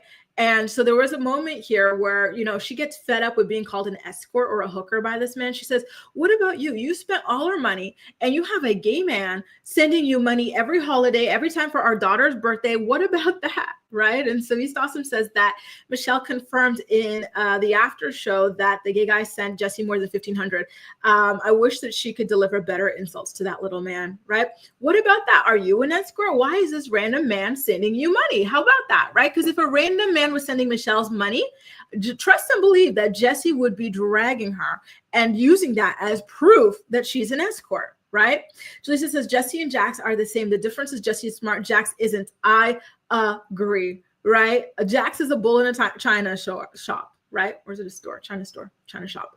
A bull in a China shop. And Jesse, he's so insidious. He's so sinister. He keeps on to the untrained eye. You think that Michelle is explosive. You think she's dramatic, but no, she's being abused on television in front of her very eyes, and it's scary. Ramster says, when a guy calls you a hooker or worse, ask him why. All of a sudden, he brings up his mom. Ooh, there you go. Right? And I would love for her to keep asking him why. Right? Because when they confront him, and we're going to get to that a little bit later, he says that like he knows it's not true. Right. And so on the show, you see Michelle pull out the receipts that a random man was sending Jesse money. And then she tells everybody that Jesse spent all their money. Like, the man is foolish as hell with money. Right. And so Kristen's boyfriend, Luke, goes over to, to check on Jesse, to try and diffuse the situation. And this is another moment where I said, this man is truly evil. He's sick in the head. And it's when Luke comes over there. He's like, dude, like, are you okay? And then what does Jesse say? Hang on, I have this written down because it was absolutely insane to me, right? Hang on. Yes. So he said, oh, like, that went well, right? He said that conversation, like in his head, he probably even believes that too, right? With his smug, cocky face and whatnot. And Luke, someone who I actually think is very empathetic and whatnot, based off of just the way he treats Kristen and the way he navigates this group and stuff, he looked horrified. I wish he wasn't wearing his sunglasses so we could see his full expression, but the man was horrified. He's like, you have triggered this woman into a state of like panic, like pure horror, pure panic. And you're saying that went well. Like, was that your goal? And why would that be your goal? What type of person are you that you would trigger a woman into hysteria like that, let alone the mother of your child, let alone on camera, right? Like, that was insane, And so again, Luke got more points with me for just being horrified by that, because it was truly, truly disgusting. And by the way, when Michelle was accusing Jesse of having a gay sugar daddy, was that not reminiscent of Jax? Like, wasn't Jax also accused of having a gay sugar daddy? And I think James was the same thing as well. Just saying, right? That seems to be like the common theme in the Valley Vanderpump Rule kind of universe of being, you know, sort of gave or pay, so to say. And so Zach says, listen, we gays do not want him. The straights can keep him, right? He didn't get accepted in the draft. So for now, he's stuck on team straights, unfortunately, as far as we're aware, right? And so Brittany decided to spring into action here. And so she grabs Michelle. They go back to confront Jesse to get this on camera, right? Which I thought was smart. And so she says, why are you calling her a hooker, right? Like, stop doing that. That is not true. And so Jesse says, of course I know it's not true, right? And so at that point, again, Brittany was very smart to walk off and say, okay, that's all we needed, right? Now it's on camera, which is good, right? Because these kinds of allegations are extremely damaging, especially to women. And the fact that this man can sit here looking chill and this and that, what was supposed to be a conversation about their child, not even a conversation about the child. All he had to do was say hi to his daughter on the phone and go back to the table being like the annoying drunk that he is, right? But he decided to take this opportunity to attack her alone, away from everybody else, cause this huge emotional reaction from her, ruin her day, right? And then he turns around and says, oh, like, yeah, I know it's a lie. Like, that is a sick person. That is an evil person. Then he jokes that went well with Luke. Like, he's not okay. Like, he's miserable. And he wants for Michelle to be miserable with him. He wants to be the reason that that relationship breaks up, right? Because he knows his relationship is not lasting. He knows that chick does not like his ass, right? And he's pissed that Michelle so far is quote unquote winning the divorce, right? He is an emotional terrorist. I do not know how Michelle lasted so long with him. Listen, I do not have a fuse to suffer in a relationship. As soon as I start seeing red flags or anything like that, like, I'm done. I'm out. I'm not sticking, you know, and I'm not saying that like he showed signs earlier or whatnot, but she did say that this is what she was dealing with throughout her entire marriage. And I'm like, I'm so horrified for you, Michelle. Like, some people are too strong, y'all, like too damn strong. Like, you can quit. You can quit. Like, it's okay, you know, like, but it's so hard to get out of like the twisted web of like a Jesse Lally and whatnot. Like, oh my God, this guy, he's, what is it, like a sadistic? He is sadistic. Oh my goodness. Oh, so mind you guys, things get really weird at this point, right? Because at this point, it's time to get out of the vineyard and go back home. And then you see Danny, who at this point has, you know, all but shown us that he's drunk with a drinking problem. So everybody's leaving. And of course, he stays behind to continue chugging the wine, to continue to get drunk. Dude, it's a hot summer day. The sun is shining, which already, even if you drink like one glass of something, right? One glass of alcohol in the heat like that, you already get a headache and feel like you're hungover. Like, it is a nightmare. So the way that he was drinking, chugging it back, then staying to finish while everybody is walking away, like, problems, right? And then when they get to the house, he beelines it to the pantry. Not because he's got the munchies and he wants to damn eat. Like, he wants to go take shots of tequila. So Janet said, I was really uncomfortable because I went in there to grab something to eat. The man went in there to go chug some damn tequila. Is he okay, right? And we already heard stories at this point that he touches people inappropriately when he's drunk. He wants these women, by the way, he wants these women to call him daddy, all sorts of things, right? Like, he needs to stop. He needs to stop, because these, like, if this was something else, like if these weren't the people from the crew, this was like random people, he could have caught like criminal charges from that, because what he did is a form of SA. Right? It's not okay. And it's weird how they continue to downplay it. Right? And so at this point, Jesse is not yet satisfied with how much he has broken down Michelle and ruined her day. Right? So he decides, oh, well, like, Melissa, oh, hang on, you guys, give me a second. I'm going to play a word and I'll be right back. The Morning Report is brought to you by Philo. Watch your favorite shows and movies from over 70 different channels, including MTV, TLC, WeTV, and more for only $28 a month.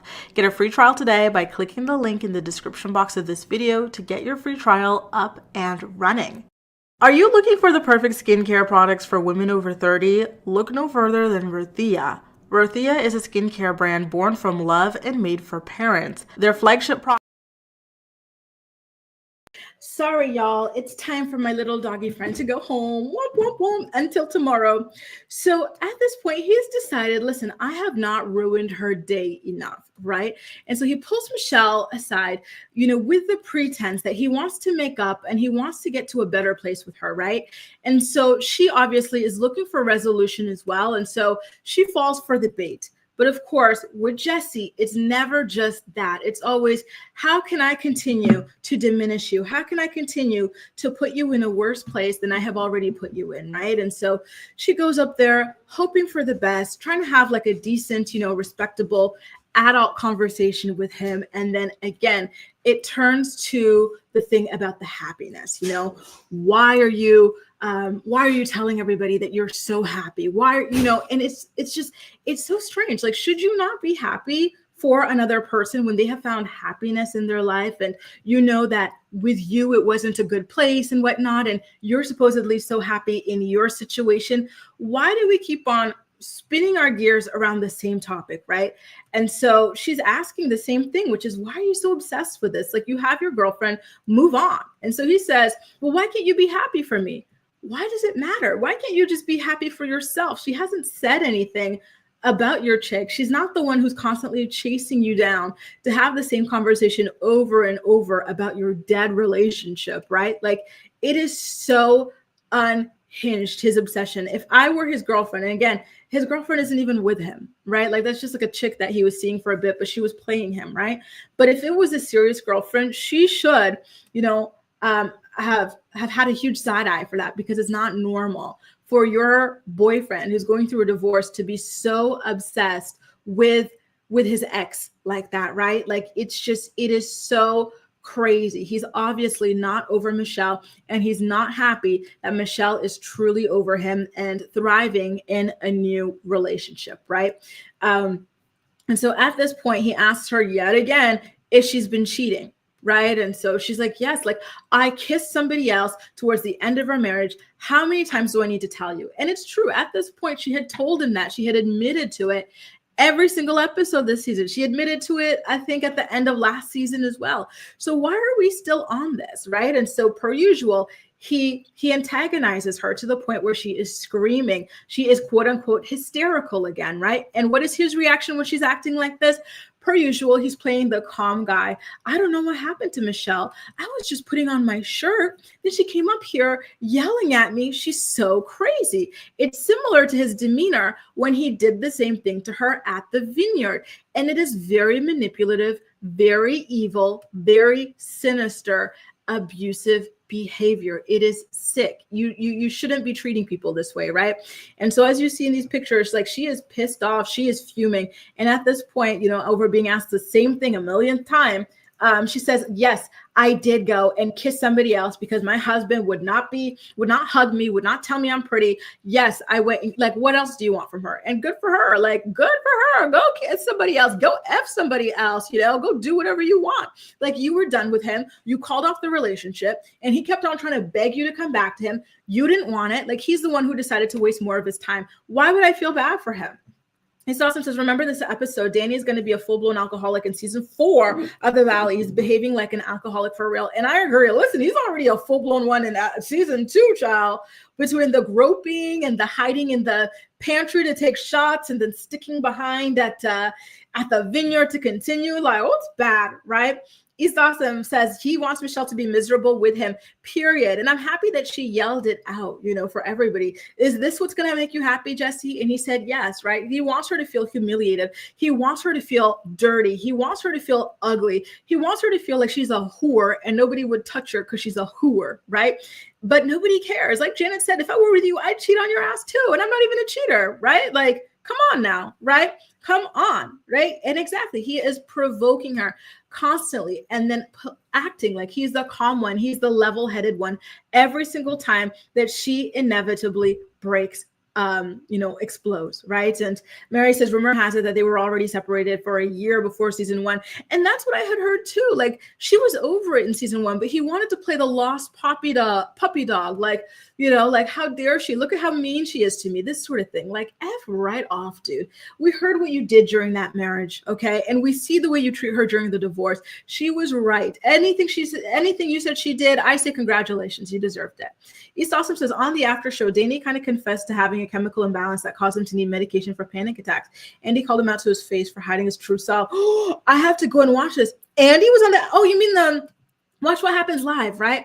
I'm waiting for the podcast episode to come up. That sounds like really, really juicy information, because what is he talking about? They keep hiding and lying about who they really are. Danny, you seem to have an alcohol problem. Millions of people have one. There's no shame in that, but you need to be honest and stop, with the excuses and the deflections, right? Summer Breeze says, how could you call the mother of your children and at one point in time you loved her enough to marry her and have a fetal collab? And you follow that girl on TikTok, and she's Canadian too, from Vancouver, with the glasses and the library and stuff. She loves that fetal collaboration. And the fact that he doesn't even believe it, Summer Breeze, but he wants to destroy her reputation like that. Like, he's sick in the head. He is evil. This is an evil person. He's not a good person, and I cannot stand him. Ramsey says, why does she take his bait? Staying calm and collected is so much better. And you know what? I'm kind of wondering if that is producer driven, because it is a good question. But on these shows, the producers behind the scenes are always meddling with you, trying to like push storylines along, telling you this, that, like they're getting in your head. So I do wonder if that has anything to do with it. But I think that, anybody in a situation like Michelle is in, gray rocking, right? Minimal contact. And she did say towards the end of this episode that, or after this explosion, she said, from now on, I am only going to be talking to him when I pick up or drop off my child. Nothing more, nothing less. And I think that that's smart. And I hope she sticks to it. But you guys see it every episode. This guy keeps on goading for conversations and looking for instigations with her. And it's disgusting. Jalissa says, girl, Jesse's lucky it wasn't me. He would have caught hands, unfortunately. That's the thing sometimes, when you hear stories of people snapping and whatnot, like, and then, maybe they get charged or whatever, and they take it to trial, and maybe they get acquitted or this or that. Like, sometimes the judge has to take into account the psychological abuse, the psychological warfare that the person is suffering from, right? Like, it doesn't sound like you or Michelle are violent people, right? But sometimes when someone is just so psychologically just torturous to you, you can snap. You really can. Ali says he needs to speak to her when she was on the phone with, he asked to speak to her when she was on the phone with it. Exactly. He used that as an excuse to have the same confrontation, the same tired old conversation. Why are you telling everyone you're happy? Did you cheat on me? Like, we've talked about this a million times over. Enough. Thank you, Tyrell. So nice to have you here. Jaleesa says, when you watch The Valley, you have to watch What Happens Live. That's the thing, because I get to watch them like the day after, so today. And then like I already have like all these other stories I need to look up and whatnot. So I never get to watch What Happens Live or the after shows until like the next night, just because, the time zone difference and whatnot. But I'm so sad because I want all these deets, man. But thank you to you guys. Please continue to give us like some little scoops about what's going on in like the after show and watch What Happens Live and whatnot, because it really helps to paint the full picture, especially for the last episode where they hid what Danny had done to those girls when he was wasted, right? Which is absolutely disturbing, truly disturbing. Now, I do also have to say, you guys, that the way that they were screaming and causing this like commotion in the house, I felt like it was very unfair to the other people here because, I don't know if you guys have ever suffered from this as well, but this has happened to me twice, to go on vacations with couples where like they're your friends, right? And so like in group settings, when you see them for a dinner, when you see them for a picnic, when you see them for parties, they seem normal. They seem healthy. They seem happy. But then you go on vacation with them, you pull back that curtain, and you go, oh, damn, this is a toxic relationship. Or, oh, damn, this is an abusive. And it just ruins your entire vacation. For me, this happened to me when I went to the south of France with some friends. We were in Cassie, we were in Marseille, we were in Provence. And like, I don't like Marseille. No offense to anybody from Marseille, but I do not like that city. But the other cities like were beautiful. And I was so excited to be there. The weather was gorgeous. We were on the boats. We were doing all sorts of lovely things. But they were fighting so much that it was so uncomfortable for me. I couldn't even go out to the dinners with them. I'd be like, oh, like I'm not feeling well. I'm going to stay home, just because I don't want to go out to dinner with people who are just going to fight in the car ride there, at the dinner table, on the way back. Like, it was like that literally every day of that vacation. And then you guys know the horror story when I was so excited to go to Barcelona with my friends, and we had finally gotten to go. It was a couple. And they fought literally the first day. They break up. And one of my friends, he's so dramatic. It was a gay couple. They're so dramatic. And what did he do? We were in an Uber going home from the club. It was like 4 a.m. And so he fights with his boyfriend in Arabic. So I didn't understand. I didn't even know they were fighting, right? I was minding my own business. I'm spinning like a ballerina. And then before we know it, the light turns green on the traffic light. Our Uber driver takes his foot off the gas to start going. And my friend jumps out the car at 4 a.m.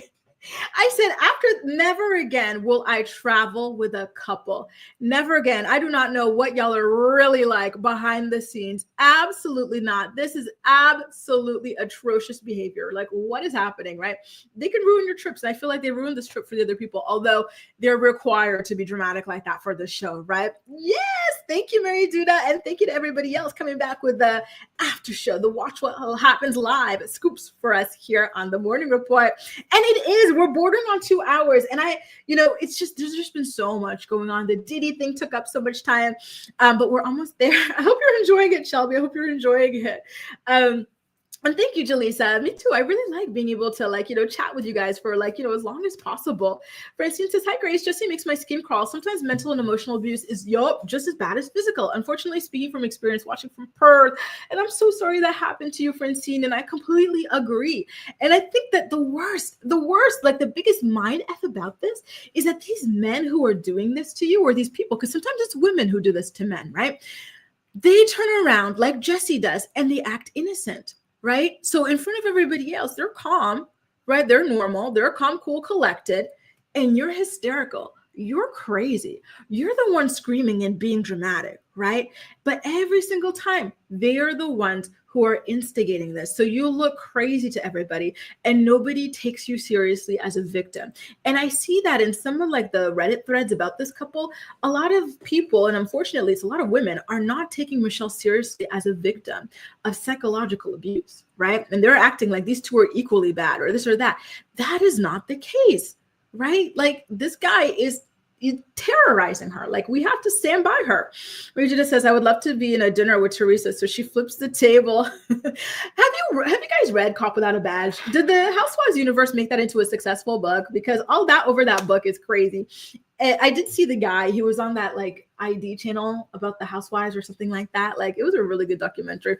MJ says, I have a friend couple like that. They're always fighting after they start drinking. And it's, oh my God, the worst, right? Now you start trying to come up with different excuses to not hang out with them as much as possible, or definitely to not travel with them, right? And I agree with you, Ramster. Gray rocking is the way to go. As hard as it can be, gray rock all the way. Shem says, I was just about to say, wow, this is a long episode. It is. Oh, don't forget to like. And yes, guys, if you're enjoying it, please, please, please do not forget to go ahead and like the stream so YouTube knows you enjoy my content, so it continues to push it in front of more people and yourself as well, because sometimes you're subscribed, but it doesn't pop up on your home feed, okay? So now, let's get back to drunk Danny, right? So he had already hid into the pantry to go and get some more booze after chugging all the wine at the wine tasting, right? So it's time for dinner. And this man, he is so passed out. He's so wasted. Again, the heat exacerbates the effect of alcohol, right? So I was not surprised. So he could not even get out of bed. He was already just hammered. And I'm actually shocked that Jesse made it, because Jesse was another one who was drinking way too much. In fact, he started with 2 bottles of champagne on his own before then drinking a lot at the winery. But maybe, he's more used to drinking more often than Danny is, because Danny, it seems to be something that he mainly does in the company of other people. So at least there's that, right? In his defense on his side. And so he's passed out. And so they're all at the dinner table. And this is where things get, oh God, Jolisa, you're going to love this scene, by the way, right? Because everybody knows that there's an elephant in the room, which is that Danny is passed out drunk. And that is why he's not at the dinner table. But his pageant wife, Nia, says, oh, he's tired. He drove all day. We have 3 kids. So he's sleeping. He can't make it to dinner, right? And so at this point, you've got Jasmine, you've got Brittany, who are really, really pissed off that Nia is not spilling the beans, that the husband is drunk, and that is why he's not at the table, right? But here's my thing. You guys are you're such weaklings. You're on a reality television show. It is absolutely ludicrous to me that your job is to stir up conflict, to give us drama, to pull out the truth, to pull out, all these things, right? You have the perfect opportunity. Here she is not taking, telling the honest truth about what happened, as she shouldn't. That's her husband. She's not going to sit up there on TV and embarrass him and let you guys, portray him as a drunk. But you guys did not even try to bring that up. Right. So they're just whispering about it. Well, why didn't she say that he's drinking? He's only not here because he's drinking. You bring it up. You're a reality. This is why you do not get camera time, Jasmine. You do not move the story along. Bring it up. Put it on the table if you want to be a bona fide reality television star. You too, Brittany. You've been at this for 10 years. You know how this goes. Bring it up. You too, Janet. You were there in the pantry with him, right? You were getting your little goldfish or whatever it is that you were eating while he was taking shots of tequila. 3 of you on reality television. And not a single one of you has the balls to go up against Nia, who would probably fold in half a second, right? None of you have the balls to turn this into a moment. It would have been boring if Nia just went and said, and that's probably what she should have done, right? So they didn't have anything to work with. They said, yeah, he drank too much. He passed out. He can't come. Now what? Now what? There's nothing to hold over your head, right? But she would have folded. That would have made for some good TV, but these people are not good reality television stars.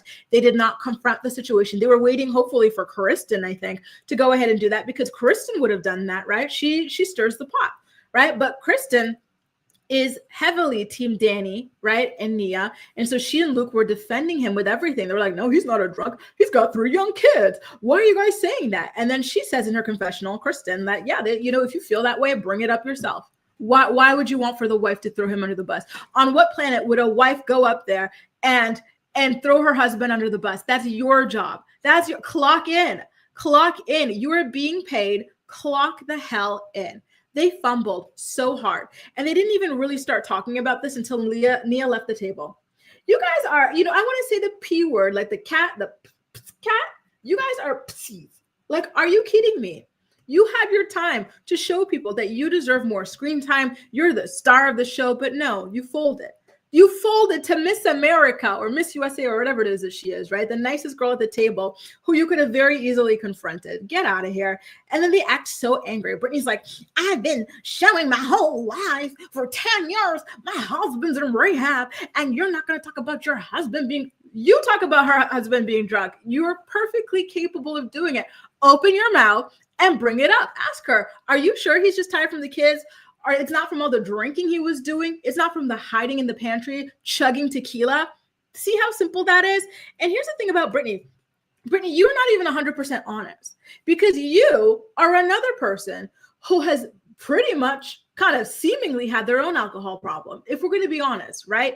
Ever since that season where they went to this, like in this RV for a trip for Ariana's birthday and whatnot, that nasty RV, like, and she was drinking tequila straight from the bottle. She finished the entire bottle. Then she had some kind of like esophagus or whatever problem and ulcer. And the doctor told her not to touch a drop of alcohol. And she was doing shots and whatnot. Jax, season 1, was calling you an alcoholic. He was trying to tell you, to be open about your drinking problem. You didn't want to be, right? You weren't open about him being a rug addict. You weren't, right? It came out eventually because everybody was exhausted and he was going to admit it anyway, eventually. So that's when it came out. But for 10 years, you were not honest about your own alcohol issues and you were not honest about your husband being a rug addict. So spare me this act that, I've put everything out there. No, you have not. You hid a lot. And I'm sure there's even a lot of other stuff, going on behind the scenes with you and with Jax as well. And so they go to their room and they start gossiping and everything. Why didn't she throw her husband under why didn't you bring it up yourselves, right?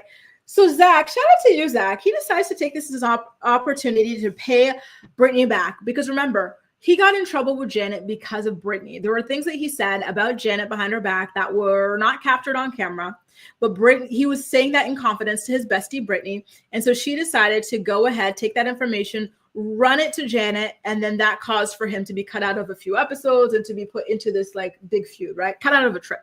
And so he goes to Nia to spill the tea. He says, listen, according to Brittany, you're supposed to be a good friend and throw even your best friend under the bus. So let me go ahead and do that. So then Nia goes to where Brittany and Jasmine are ranting about the situation, and then she confronts them, and and then Brittany runs the whole, I'm bleeding out for the show. My husband is in rehab. And so Nia, she clocks her. She says, so you're miserable and you want for me to be miserable too? Is that what this is about? Because that's what it sounds like. And I'm sorry, but that is what it sounds like. It's giving misery loves company. And Brittany was not honest about her own issues, and she was not honest about Jax's issues either. So stop it. Stop. Anyway, it was a really good episode, especially that last little confrontation. Oh, juicy, truly juicy. If you guys didn't get to watch it, shout out to you, Jaleesa, and anybody else who did not yet get to watch the episode. You are going to love it. Awesome says, the Watch What Happens live poll from last night shifted to Michelle from Jesse for the first time. 70%. Thank God. People are always so hard on women when it's so clear that they are being pushed to their limits, to their breaking point by evil men a lot of the time, right? So I'm happy and people are finally able to go ahead and stand behind women. So Lisa says season 8 on the show, she was defending cheating Jax. Exactly. And a coquette. She wasn't honest with how awful he was. Like, exactly. Spare us, Brittany. You were not honest on this show. Stop it. Right. Mary says all these people are a mess. Absolutely. Right. A full blown hypocritical mess. Anyway, y'all, why don't we go ahead and leave it on that note? I've got to prepare. I got this Aikido class. It's some kind of martial arts thing that I do with my friend on Wednesdays and Fridays. I got to get ready to head over there. But I had such a great time chatting with you guys. I think this is our first ever 2-hour morning report. I think our second longest morning report lasted about an hour and a half. So this has been quite wild. And my bottom, Lord have mercy, do I need to get up because it's about to be glued to the seat. Thank you so much for joining me, especially if you've made it up until this point.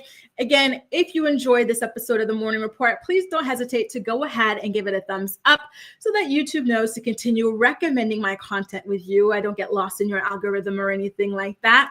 And don't forget to subscribe to my channel if you haven't already. Shout out to my playback posse as well. Love you guys too. Hope you guys enjoyed today's episode also. And I'll see you again tomorrow, bright and early at 10 a.m. Eastern Standard Time. Take good care, you guys. Bye. Enjoy the rest of your day. Cheers.